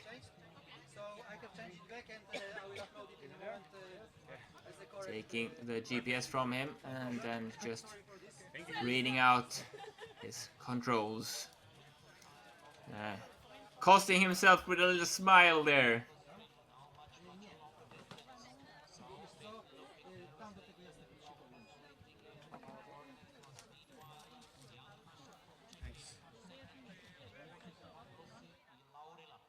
Second there. Here we get to see someone changing the map. Krzysztof Bogar trying to change the map in high speed, losing the map, losing seconds there. And here we have some of the Swedish, but Krzysztof Bogar is more interesting. Krzysztof Bogar turning around 64.29. We know that you should see he had around 60 minutes, so he is around 4 minutes behind Wojtek Ludwig, but I still think Krzysztof Bogar is in the medal fight here because he is then around 3 minutes ahead of Jan Hasek. Krzysztof Bogar making a small mistake there, trying to change his map or turn around his map with high speed, losing it and having to turn around. Interesting to see how he can continue, if he gets stressed of it or if he find his way soon correctly to the control directly after the map change. 19.9 kilometers, 26.3 kilometers he have done now and is having some kilometers left on this race. We see Wojtek Ludwig, and then we see Jonas Maiselis and Teemu Kaksonen looking at those three in the top at the moment.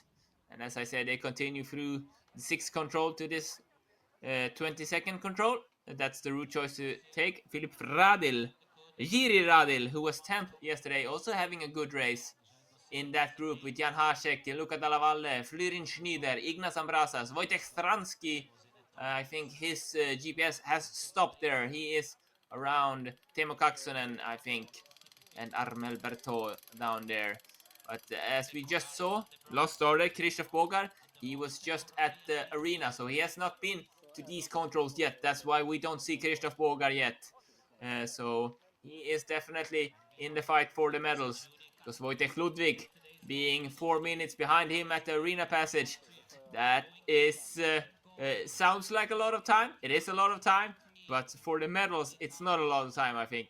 So Wojtek Ludwig just crushing those other athletes out there.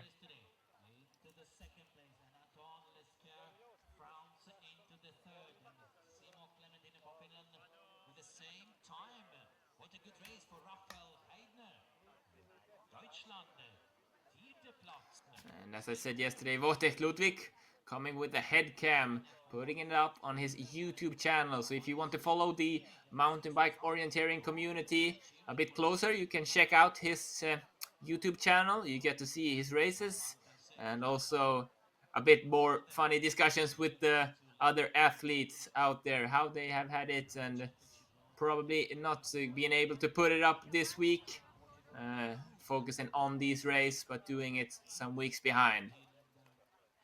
On his way to the 25th control at the moment. And Jonas Maiselis ahead of Teemu Kaksonen.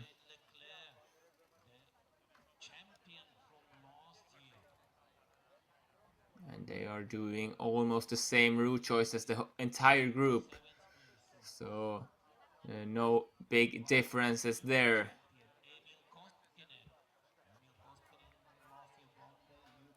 So we are just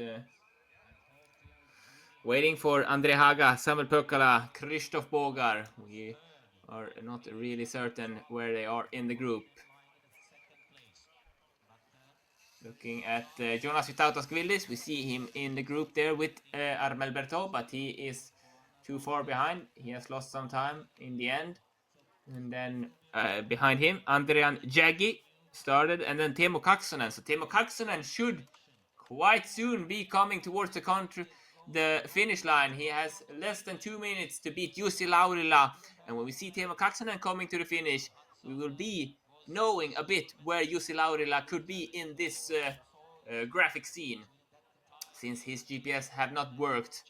Teemu Kaksonen the next really interesting starter coming towards the finish. So he has been out in 110 minutes and 45 seconds. That means he has 1 minute and 10 seconds to try and beat Jussi Laurila, his teammate from Finland. I think the race from Jussi Laurila is definitely gonna put him up higher than yesterday. Here we see number 41. That could be Jonas Vitautas-Gvildis. Yes, he will be around 5 minutes behind Jussi Laurila. And he is then gonna beat Paul Debré and coming into the 9th position. Jonas Vitautas-Gvildis, Lithuania, coming there. Just biking through this lane. Looking a bit disappointed. But behind him, we had Adrian Jaggi. And here, could it be Teemu Kaksonen, who has caught up? Yes, Teemu Kaksonen. And I think it will be a new leader for Teemu Kaksonen. This could be a fight about the medals. Teemu Kaksonen coming in, taking the lead 19 seconds ahead of Jussi Laurila. And he had with him Adrian Jaggi coming in to also a good time. I think he was 4th there. Teemu Kaksonen. And now new leader in the finish. So then we know Jussi Laurila was really close to him in the GPS. That means Jonas Maiselis, the Lithuanian, is still ahead of those of Jussi Laurila also. So looking good for Jonas Maiselis. So we are waiting and seeing. It's reading out there. Teemu Kaksonen, 4th yesterday. Could it be better today? It was just 2 seconds to the medal.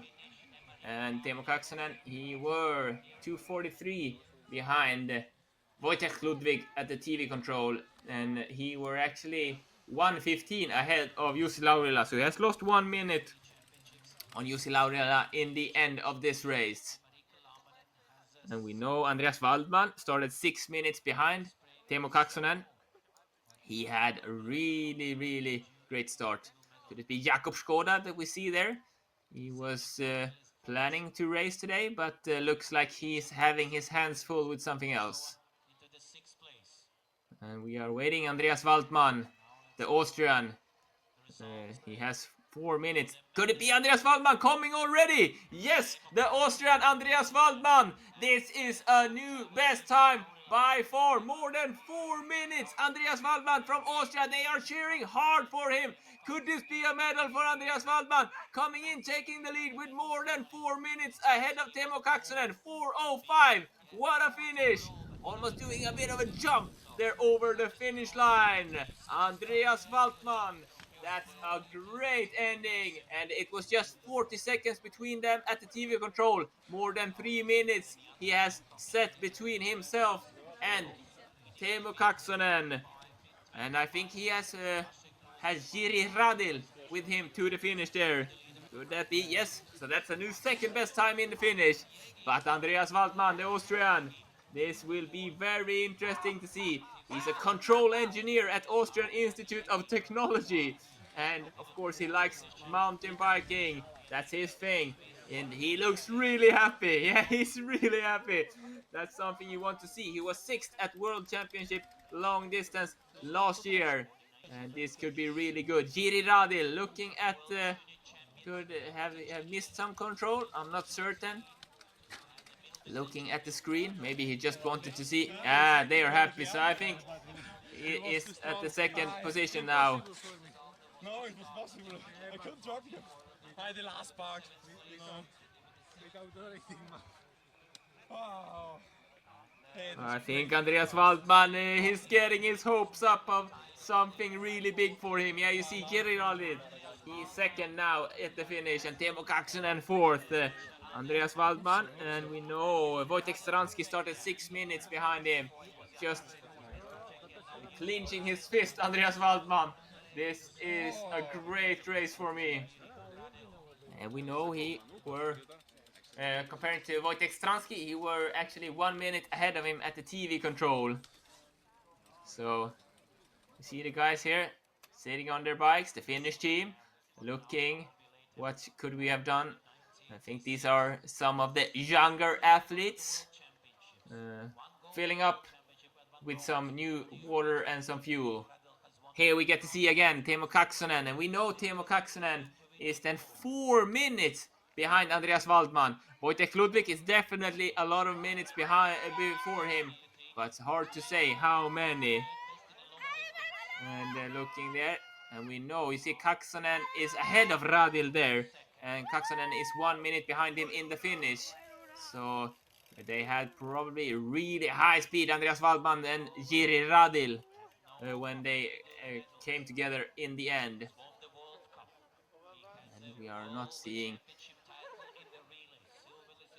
those last starters, Andrea Haga, Samuel Pukkele, Krzysztof Bogar, Wojtek Ludwig have taken the 27th control and should go the long leg to 28th, continuing through the control and probably going to the right now. A long route choice there. Yes, and they have 31 controls, so he is on his last really long leg now. Really important to focus for Wojtek Ludwig this last part of the race. Achievement for Austin Waldman, the sixth place 2 times at the European Championships. Another top 10 finisher was in 2017 when he was tested in the long distance. So Andreas Waldman perhaps looking for his first individual medal.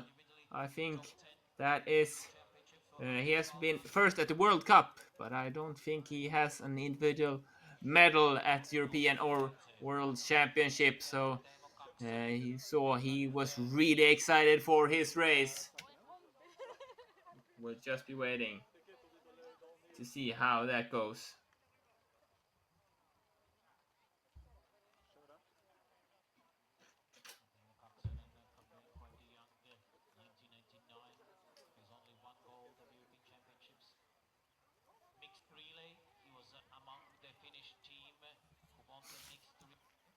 Get to see here the GPS from the group, but it's quite clear gap between Teemu Kaksonen and Jiri Radil, and it has turned around to the finish. Can it be this route choice that Teemu Kaksonen is doing a bit more straight to this 26 control? Yeah, Jiri Radil going out to the right, and the bigger paths a bit more round, and you see Wojtek Ludwig is going on the other side of the big marsh and the lakes, the small lakes that we see. I think Teemu Kaksonen's route choice here made him lose quite a lot of time. Wojtek Stransky behind Jiri Radil, so Wojtek Stransky won't be any issue for Andreas Waldman. Looking at his time now, he has been out in 106 minutes, and he will probably be to the finish in some 4 or 5 minutes. And Wojtek Ludwig has been out in 92 minutes, so he has 15 minutes on him to get to the finish. Jonas Maiseli started 3 minutes behind Wojtek Stransky, and we know he were ahead of Stransky and Jiri Radil earlier. So interesting to see Jonas Maiseli, the Lithuanian, fighting for the medals in this long distance. It's very interesting when you're an athlete being out like in 2 hours and often like not knowing anything. How is this going? I could be 10th, I could be first. And it's important to just try and keep your head at the correct place. Just look at the map and work with what you are working with and always give it all. So in the finish, as I said, Wojtek Stransky, his time for Andreas Waldman, it has gone out. Jeremy Pour from France, and I think his time is also out towards Andreas Waldman. So next one to threaten Andreas Waldman from Austria is Jonas Maiselis from Lithuania.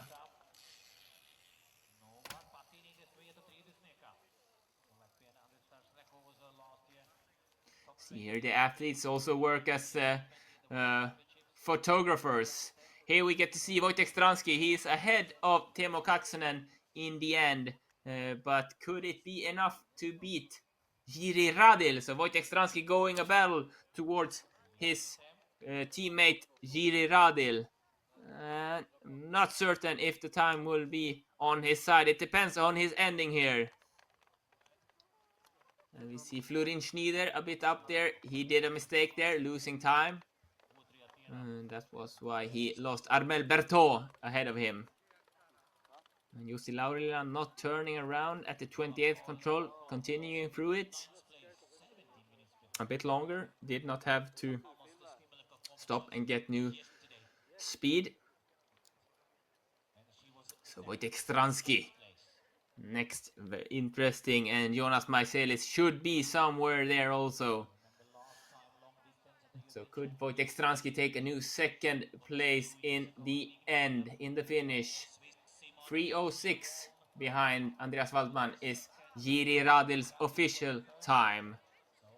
And it looks like Waldman's purple GPS tracking is 3 minutes, and Stransky is just some seconds behind there. So it's very much a fight for Wojtek Stransky, trying to take those seconds in the end. And Wojtek Ludwig, 95 minutes, so he has still 12 minutes to come. So Wojtek Stransky, Jonas Maiselis, then we have Martin Kanta, Luca Dalla Valle. We saw him has been catched up by Wojtek Ludwig probably. So we will see how that goes. But we are probably waiting for number 14 from Czech Republic soon. Wojtek Stransky to the finish. And then interesting to see Jonas Maiselis looked like he were around a minute ahead of Wojtek Stransky in the terrain. But I think it means that he won't be able to do something about Andreas Waldman. We will see if Jonas Maiselis has caught up. So Lithuanian or Czech Republic. Wojtek Stransky, you see the time has already gone out. Yeah, there is Jonas Maiselis and Wojtek Stransky. So Jonas Maiselis is ahead of him, I think, the Lithuanian. And we see at least Wojtek Stransky 3:20.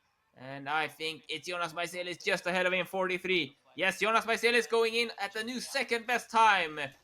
So he is 30 seconds behind Andreas Waldman. And Wojtek Stransky then directly being pushed down to 4th position.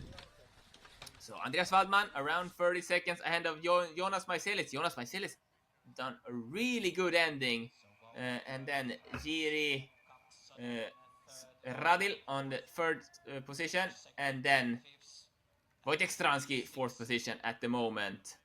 So Jonas Maiselis, that is also possibility for a medal for Jonas Maiselis. And 30 seconds up to Andreas Waldman. And Jonas Maiselis also looking for his first individual medal as a senior. He was 4th at the long distance at the World Championship 2014. Could it be Jonas Maiselis, Lithuania? We did have 2 Lithuanian medals yesterday, and this could be the one that we are trying to get for Lithuania today, because at the women's race they were 5th and 6th today, and doesn't have. So Jonas Maiselis looking at that, wondering if he could have done something for the Austrian Andreas Waldman, those 30 seconds perhaps. But it's a great race for Jonas Maiselis. Looking a bit disappointed, maybe has done some small mistake in the last part. But we just have to wait and see.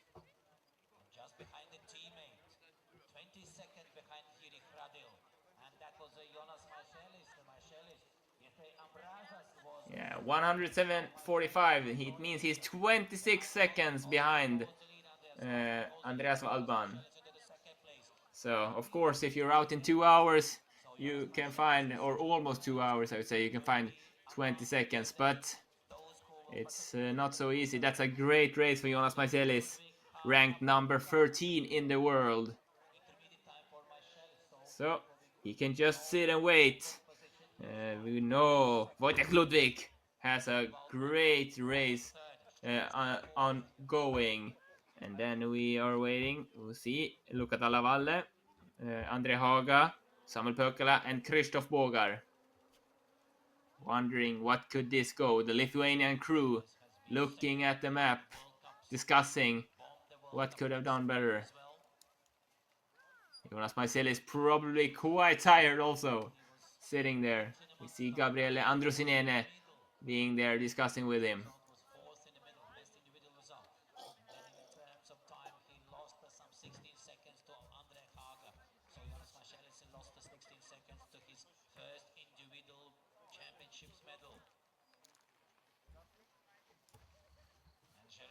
But it's like a bittersweet feeling. I think he's wondering, will this be enough for a medal, or has I done something in the end that I could have lost it?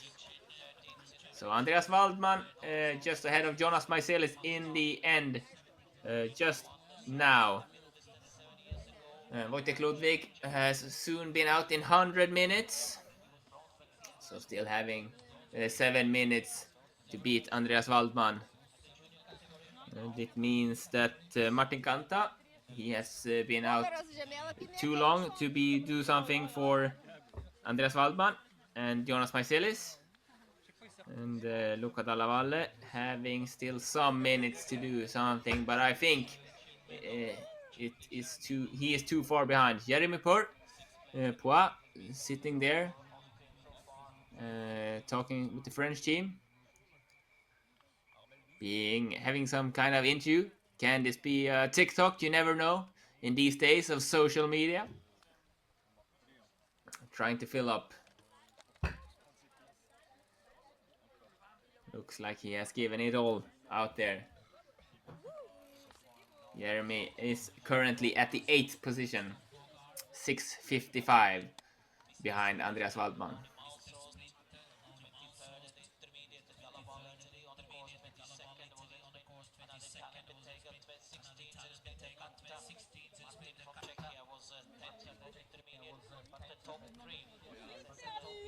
So we are waiting. See here the Lithuanian crew still looking at the map, wondering, did I lose some time? It means that even though we have looked and seen that the athletes have done quite many similar route choosing, there has been difficulties out there and small micro route choice that makes up seconds in the end.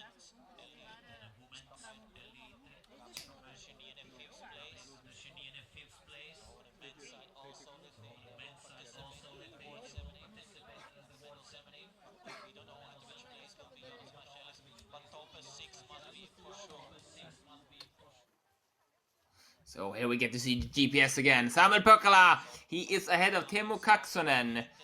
But is it 3 minutes? I'm not certain. I don't think that. I think Samuel Pökkälä is perhaps a bit behind. Wojtek Ludwig definitely in a big lead. And Samuel Pökkälä ahead of Teemu Kaksonen. We know Teemu Kaksonen lost time to the 26th control. So he is in the medal fight. Yesterday's gold medalist. But it won't be a gold for Samuel today. So there we gotta stop. Probably is around somewhere there in reality. So we should see who should be the next. We are waiting for Martin Kanta, Luca Dalla Valle, Teemu Kaksonen there losing clearly. That was where Jiri Radil passed him. So you see, I think Samuel Pökkälä is somewhere around 2-3 minutes ahead of Teemu Kaksonen, and that means he is fighting for Andreas Waldman, Jonas Maiselis. We get to see some of the ladies coming. Be a younger one also. And Wojtek Ludwig, he has 4.5 minutes, and we get to see his clock. Is he already on the way towards the finish? The blue and white check dress. We have had Martin Kanta into the finish at new 5th best time also. But this is more interesting because this will probably be the European champion today, Wojtek Ludwig. And we know he was 4 minutes ahead of Krzysztof Bogar at the arena passage. So interesting to see, comparing him to Andreas Waldman and Jonas Maiselis, how Krzysztof Bogar can stand. We are still waiting. Probably we have seen on his GPS that he is not far away from the finish. He won long distance world champion last year, and he won the longest race at European Championship, the Mastart, last year. He No, actually he was third there. But Wojtek Ludwig, he really likes the long distance. And he is a great, he won the world champion mass start last year also. So he's used to being on the top, Wojtek Ludwig. And we will see when he is coming. The clock is ticking and it's looking better and better for Andreas Waldman and Jonas Maisels. There we have him, Wojtek Ludwig. He is coming here towards the finish. He's gonna take a big, big lead. And I think this is the European gold medalist today at the long distance in Poland, Ostróda. 3 minutes, he's gonna take a big, big lead. And going in under the finish line there, finish 3:07 ahead of Andreas Waldman from Austria. So Wojtek Ludwig, Czech Republic, taking a big lead. And I think this is the master for today, this champion. We have Fabiano Bettega, he is too far behind. Andre Haga, Samuel Pökkälä is too far behind. Krzysztof Bogar is too far behind. I think there is no one who's gonna be able to do something from Wojtek today. That is a great race for him. But very interesting to see the hard start that he did. He had 2 minutes down to Andreas Waldman already after 29 minutes. He has left them with 1 minute more, but it was the rocket start. He just gave them all a sucker punch and left them definitely behind from the start. So Wojtek Ludwig, great race. We have not seen any difficulties from him, either with the power in his legs or the route choosing. I think that's a perfect race from him.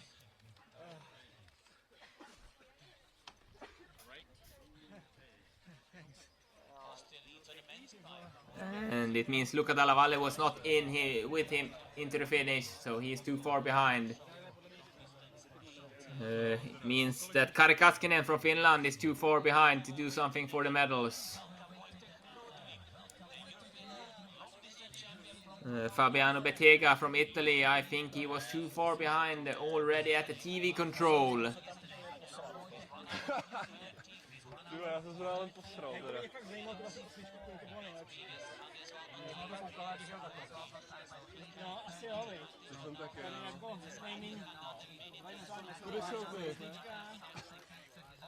See one of the legs already almost over the entire map holder that they have there.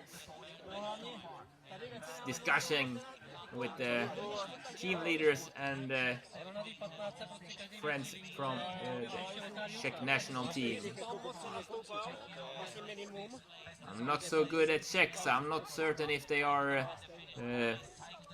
saying he did everything right, but I think looking at the time, that's the answer they come up with.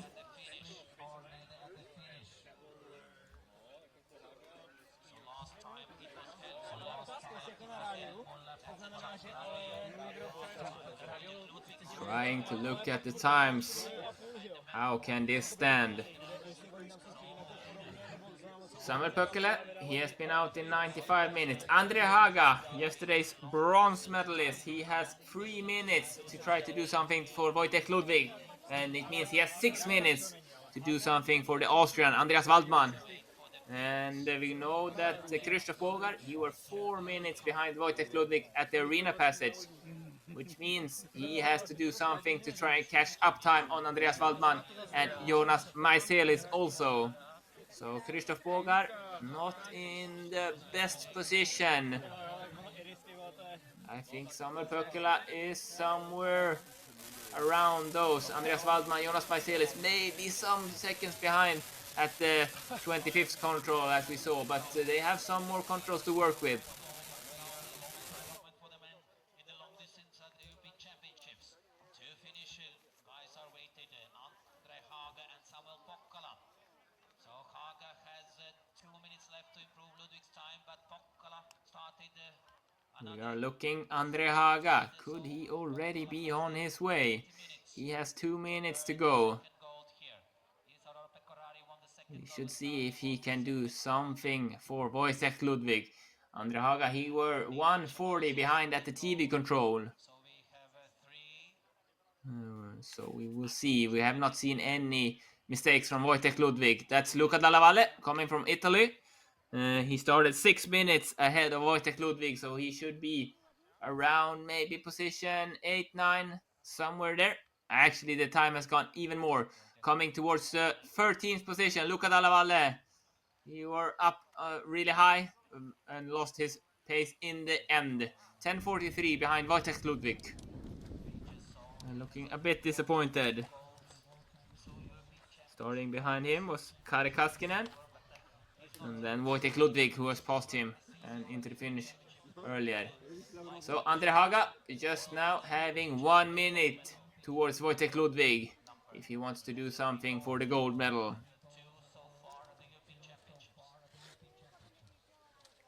Luca Dalla Valle checking the times. And we also have Kari Kaskinen on his way. So number 21, Andre Haga. We are waiting for him. The blue and white Finnish dress.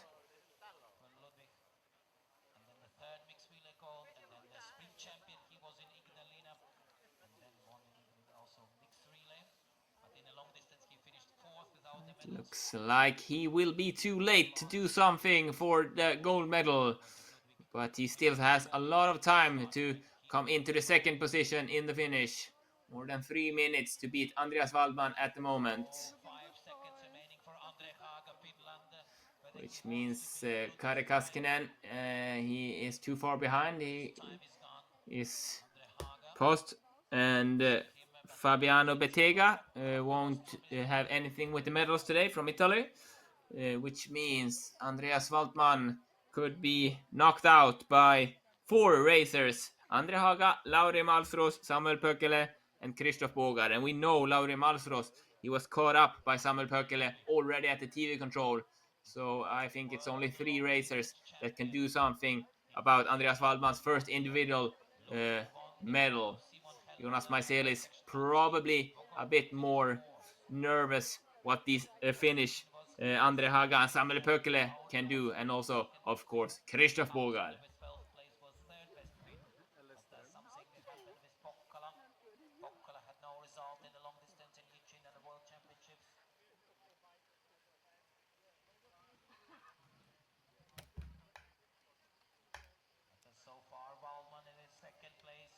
Austrian still hoping for his first medal individual at the European Championships.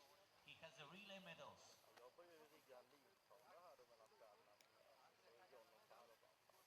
So the clock is ticking and no Finnish athlete as far as the eye can see. Andre Haga, he has a lot of medals. He took the silver at the mass start at World Championship last year. He took the bronze at the middle distance in Falun 2022. And he also have a bronze from European Championship middle distance last year. So he is used to the medals. He also took the bronze yesterday. But it's starting to get tight for him for the medals today. Still having a bit more than 1 minute. And then we know Jonas Maiselis is 26 seconds behind Andreas Waldman. That's definitely, medal will be clear. But the question whether that will be gold, it looks like could be. But it's of course too early to call. Är jag live eller? Ja, jag byter under. Also Bettega Malmström. So I was talking yesterday about the Czech man not being a bit of a disappointment, I think. And I think Wojtek Ludwig maybe heard me, and he wanted to show something else. But looking at that, you see 4th, 5th, 6th. So the Czech guys are having a better day. But we will see if there can be more medals to them, except for Wojtek Ludwig's gold. Andre Haga's time towards Andreas Waldman is ticking out. He won't be able to beat the Austrian. So the Austrian will still stay on second position after Andre Haga. It means I think it's only Samuel Pökele and Christoph Bogar who can do something about his medals. Andre Haga, we should see for Jonas Maiselis. As I said, it's tight. That also. Just 26 seconds And I think he won't be able to do something for Jonas Maiselis either. And here we see the next generation already working with the bikes. That's how it should look like.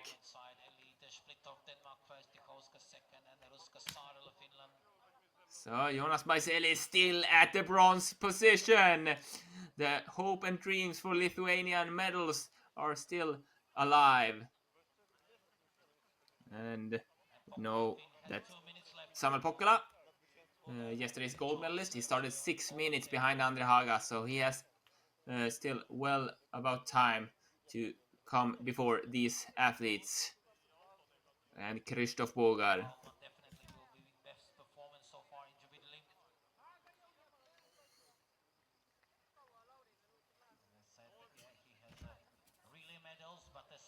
I know exactly the feeling of standing like this and waiting. How far can this be? And I know, like Jonas Maiselis, that's the bronze medal position at the moment, thinking like, he would probably beat me, and he will probably beat me. And then the clock goes. Andre Haga, he didn't beat me. And it's like you don't want to hope too much, but still, it's the dream you're working for, getting into the individual medals.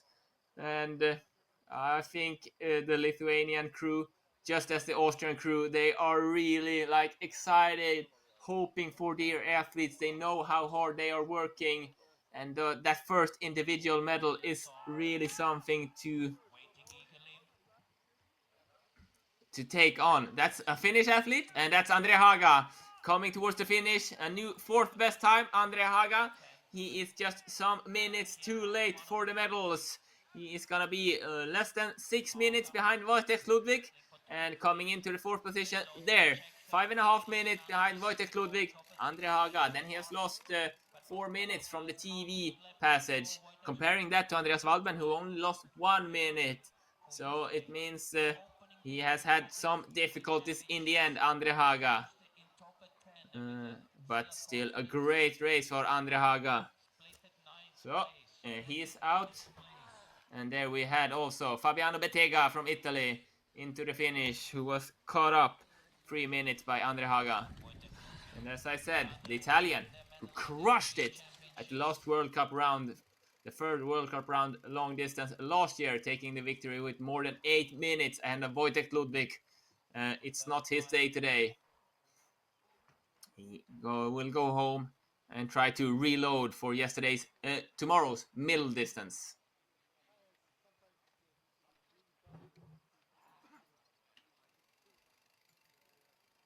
So it can be a really good Austrian day, because Hannes Nilika has won the Junior World Championship, and Andreas Waldman looking maybe at a medal.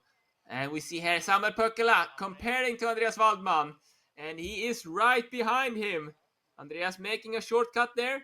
Oh, this is tight, and we know Jonas Maiselis is only 26 seconds behind Andreas Waldman. And how many seconds could be between these two athletes? I'm not certain. Samuel Pökkelä definitely looking like he is behind Andreas Waldman at the moment, but going really hard. Oh, I think that Jonas Maiselis' medal might be running away from him. Samuel Pökkelä, Andreas Waldman, who will be the first out of those two names. Yesterday's gold medalist, comparing to the Austrian, who's never had an individual medal, the European Championship. Looks like Samuel Pökkelä may be ending this race a bit stronger than Andreas Waldman. But we will wait and see. The clock for Samuel is at 106 minutes. He has 1.5 minutes to beat Andreas Waldman. 1.5 minutes to come in under the finish line. And they look neck by neck here. And I think the Finnish team leaders are standing at the lost control as far as you can go, and just being able to shout, trying to get Samuel Pökkelä towards his 2nd medal this championship. It won't be a gold today, but it can most definitely be a silver if he finishes the races as he can.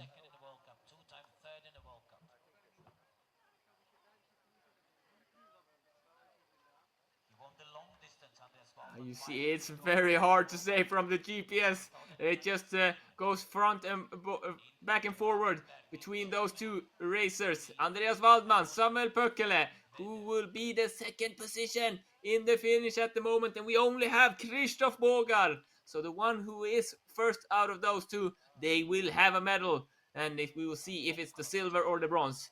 Doing the shortcut there, Andreas Waldman. And not certain how Samuel Pöckele going. Samuel Pöckele, the blue and white. He has just...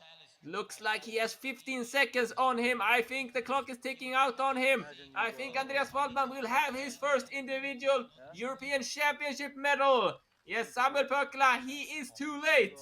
And how does it look towards Jonas Maiselis? The blue and white, I hear some shouting. I think Samuel Pöckele is on the way. He's fighting for a medal. He's coming here. Yes, Samuel Pöckele.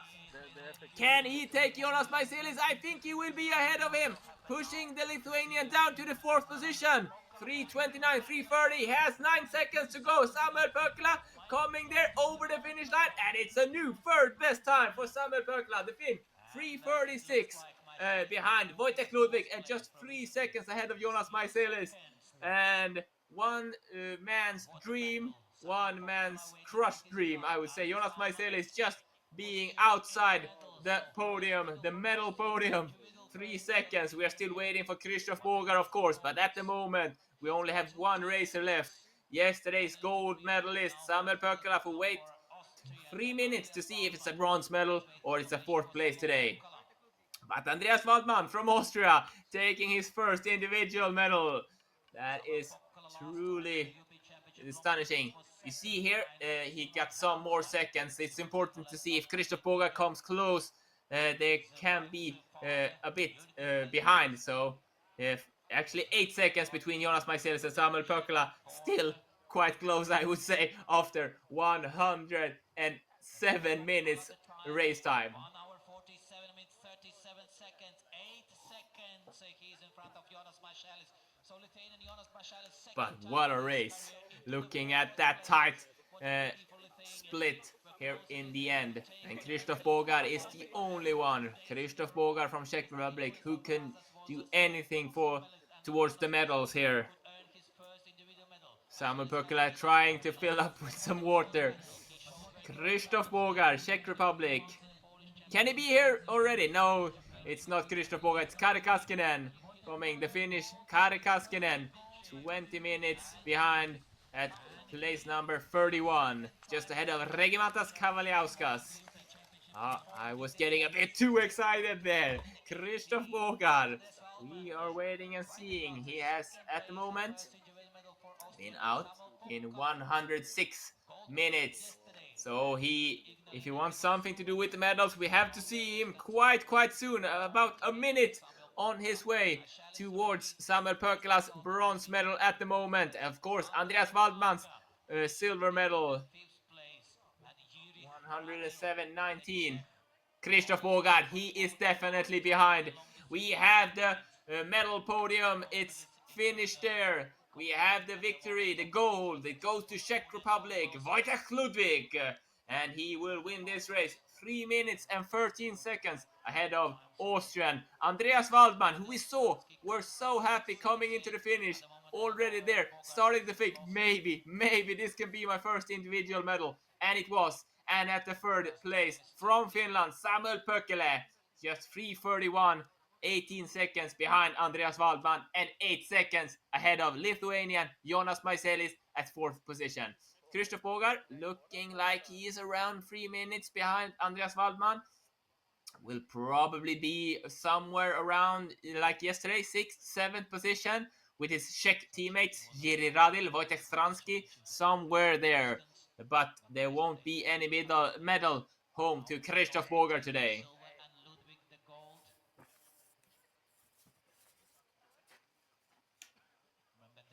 Flower ceremony will start in 4-5 minutes time. So Krzysztof Bogar going into the 29th control and looking like having no issues there.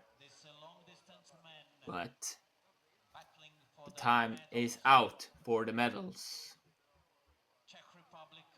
looked like he had lost a bit too much time in between TV1 and the arena passage. So probably had some difficulties with the route choosing, or just missing a path and doing a mistake. That's the big difficulty in mountain bike orienteering. You see how fast they are, and just being able to read the map and see every small path going in and count that home so you come to the correctly control.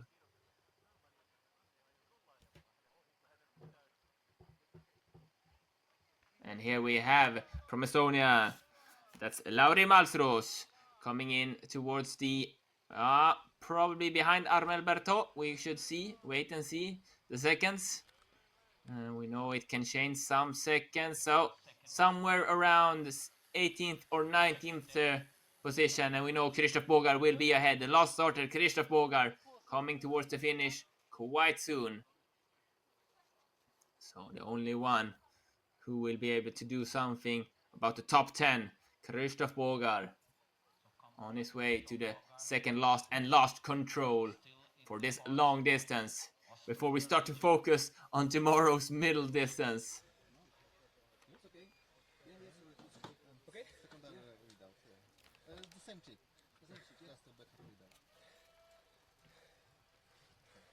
So that clock we should not rely on. Here we see Krzysztof Bogar coming there. Yes, Jiri Radil's time for the 6th position. Krzysztof Bogar, I'm not certain if he will be able to make that. I think he will probably be some seconds behind, seeing if maybe the time is lacking some. Coming in as it looks like on 7th position today, Krzysztof Bogar, 6:23 behind his teammate from Czech Republic, Wojtek Ludwig. And that is the men's race also. So Wojtek Ludwig, Andreas Waldman, Samuel Pökele.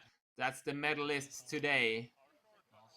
And Krzysztof Bogar has lost 2 more minutes on this last loop, not having the same pace as Wojtek Ludwig today. We saw he lost his map at the map change, or when you turn around the map. He's having a readout, actually 6th position, just 2 seconds ahead of Jiri Radil. So the Czech guys, 1st, 6th, 7th, 8th, 9. That's a good team results. But of course, for a guy like Krzysztof Bogar, he wants the medals. Checking how this has gone. So still no medals for Krzysztof Bogar. We will see how it goes tomorrow at the middle distance.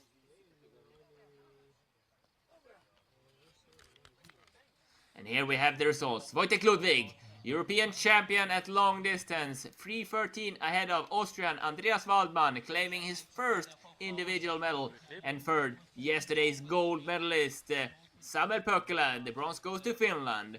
Jonas Maiselis, Lithuania, 4th. Andrea Haga, 5th. Krzysztof Bogar, 6th. And then the Czech Mafia comes 6th, 7th, 8th, 9th.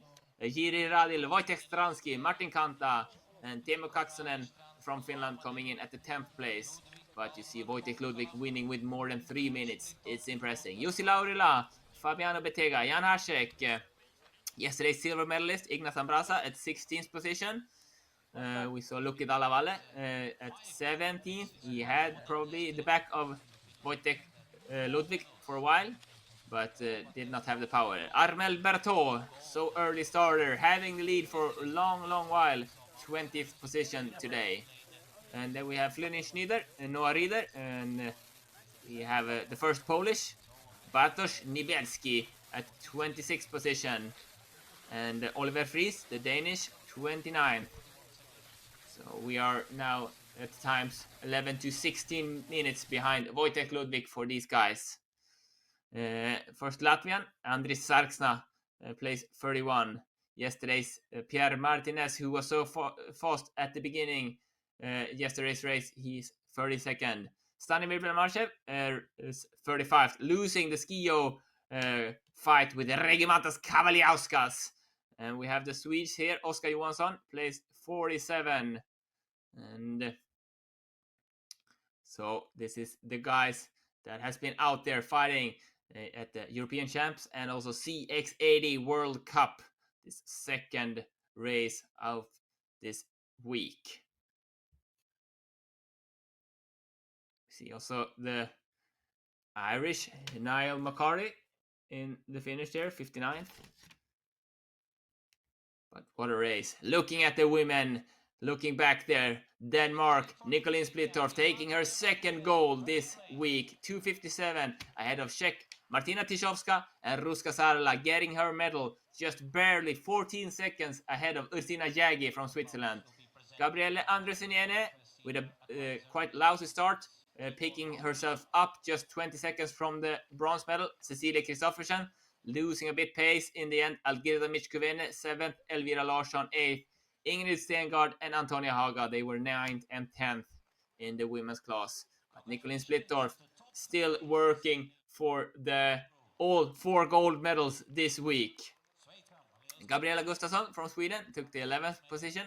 Camilla Sögaard having a slightly better day today, 12th position. Constance Devier, yesterday's bronze medalist from France, 13th position. Celine Wellenreiter, we saw her hugging her teammate in the end, hoping Ursina Jägi could get a medal, and it was the 4th today. Marika Hara, 15th. Lorin Meyers, 16th. Valerie Kemerirova from Czech Republic. Then we have Rosalie Kucharova, Henna Saarinen, Anna Kaminska, the first Polish athlete today at 20th position. And we see that Silja Leitanen, number 24, lost a bit in the end. And also we have Luci Nedemlelova at 21st position.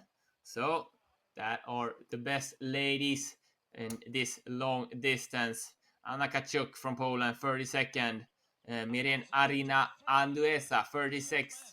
She was really good in the beginning of this course, having some big issues. Perhaps there could be something with the bike there.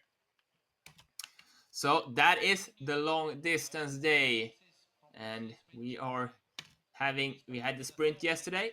And we had the long distance. You see here in the background, they are getting the medals for the European Championships today.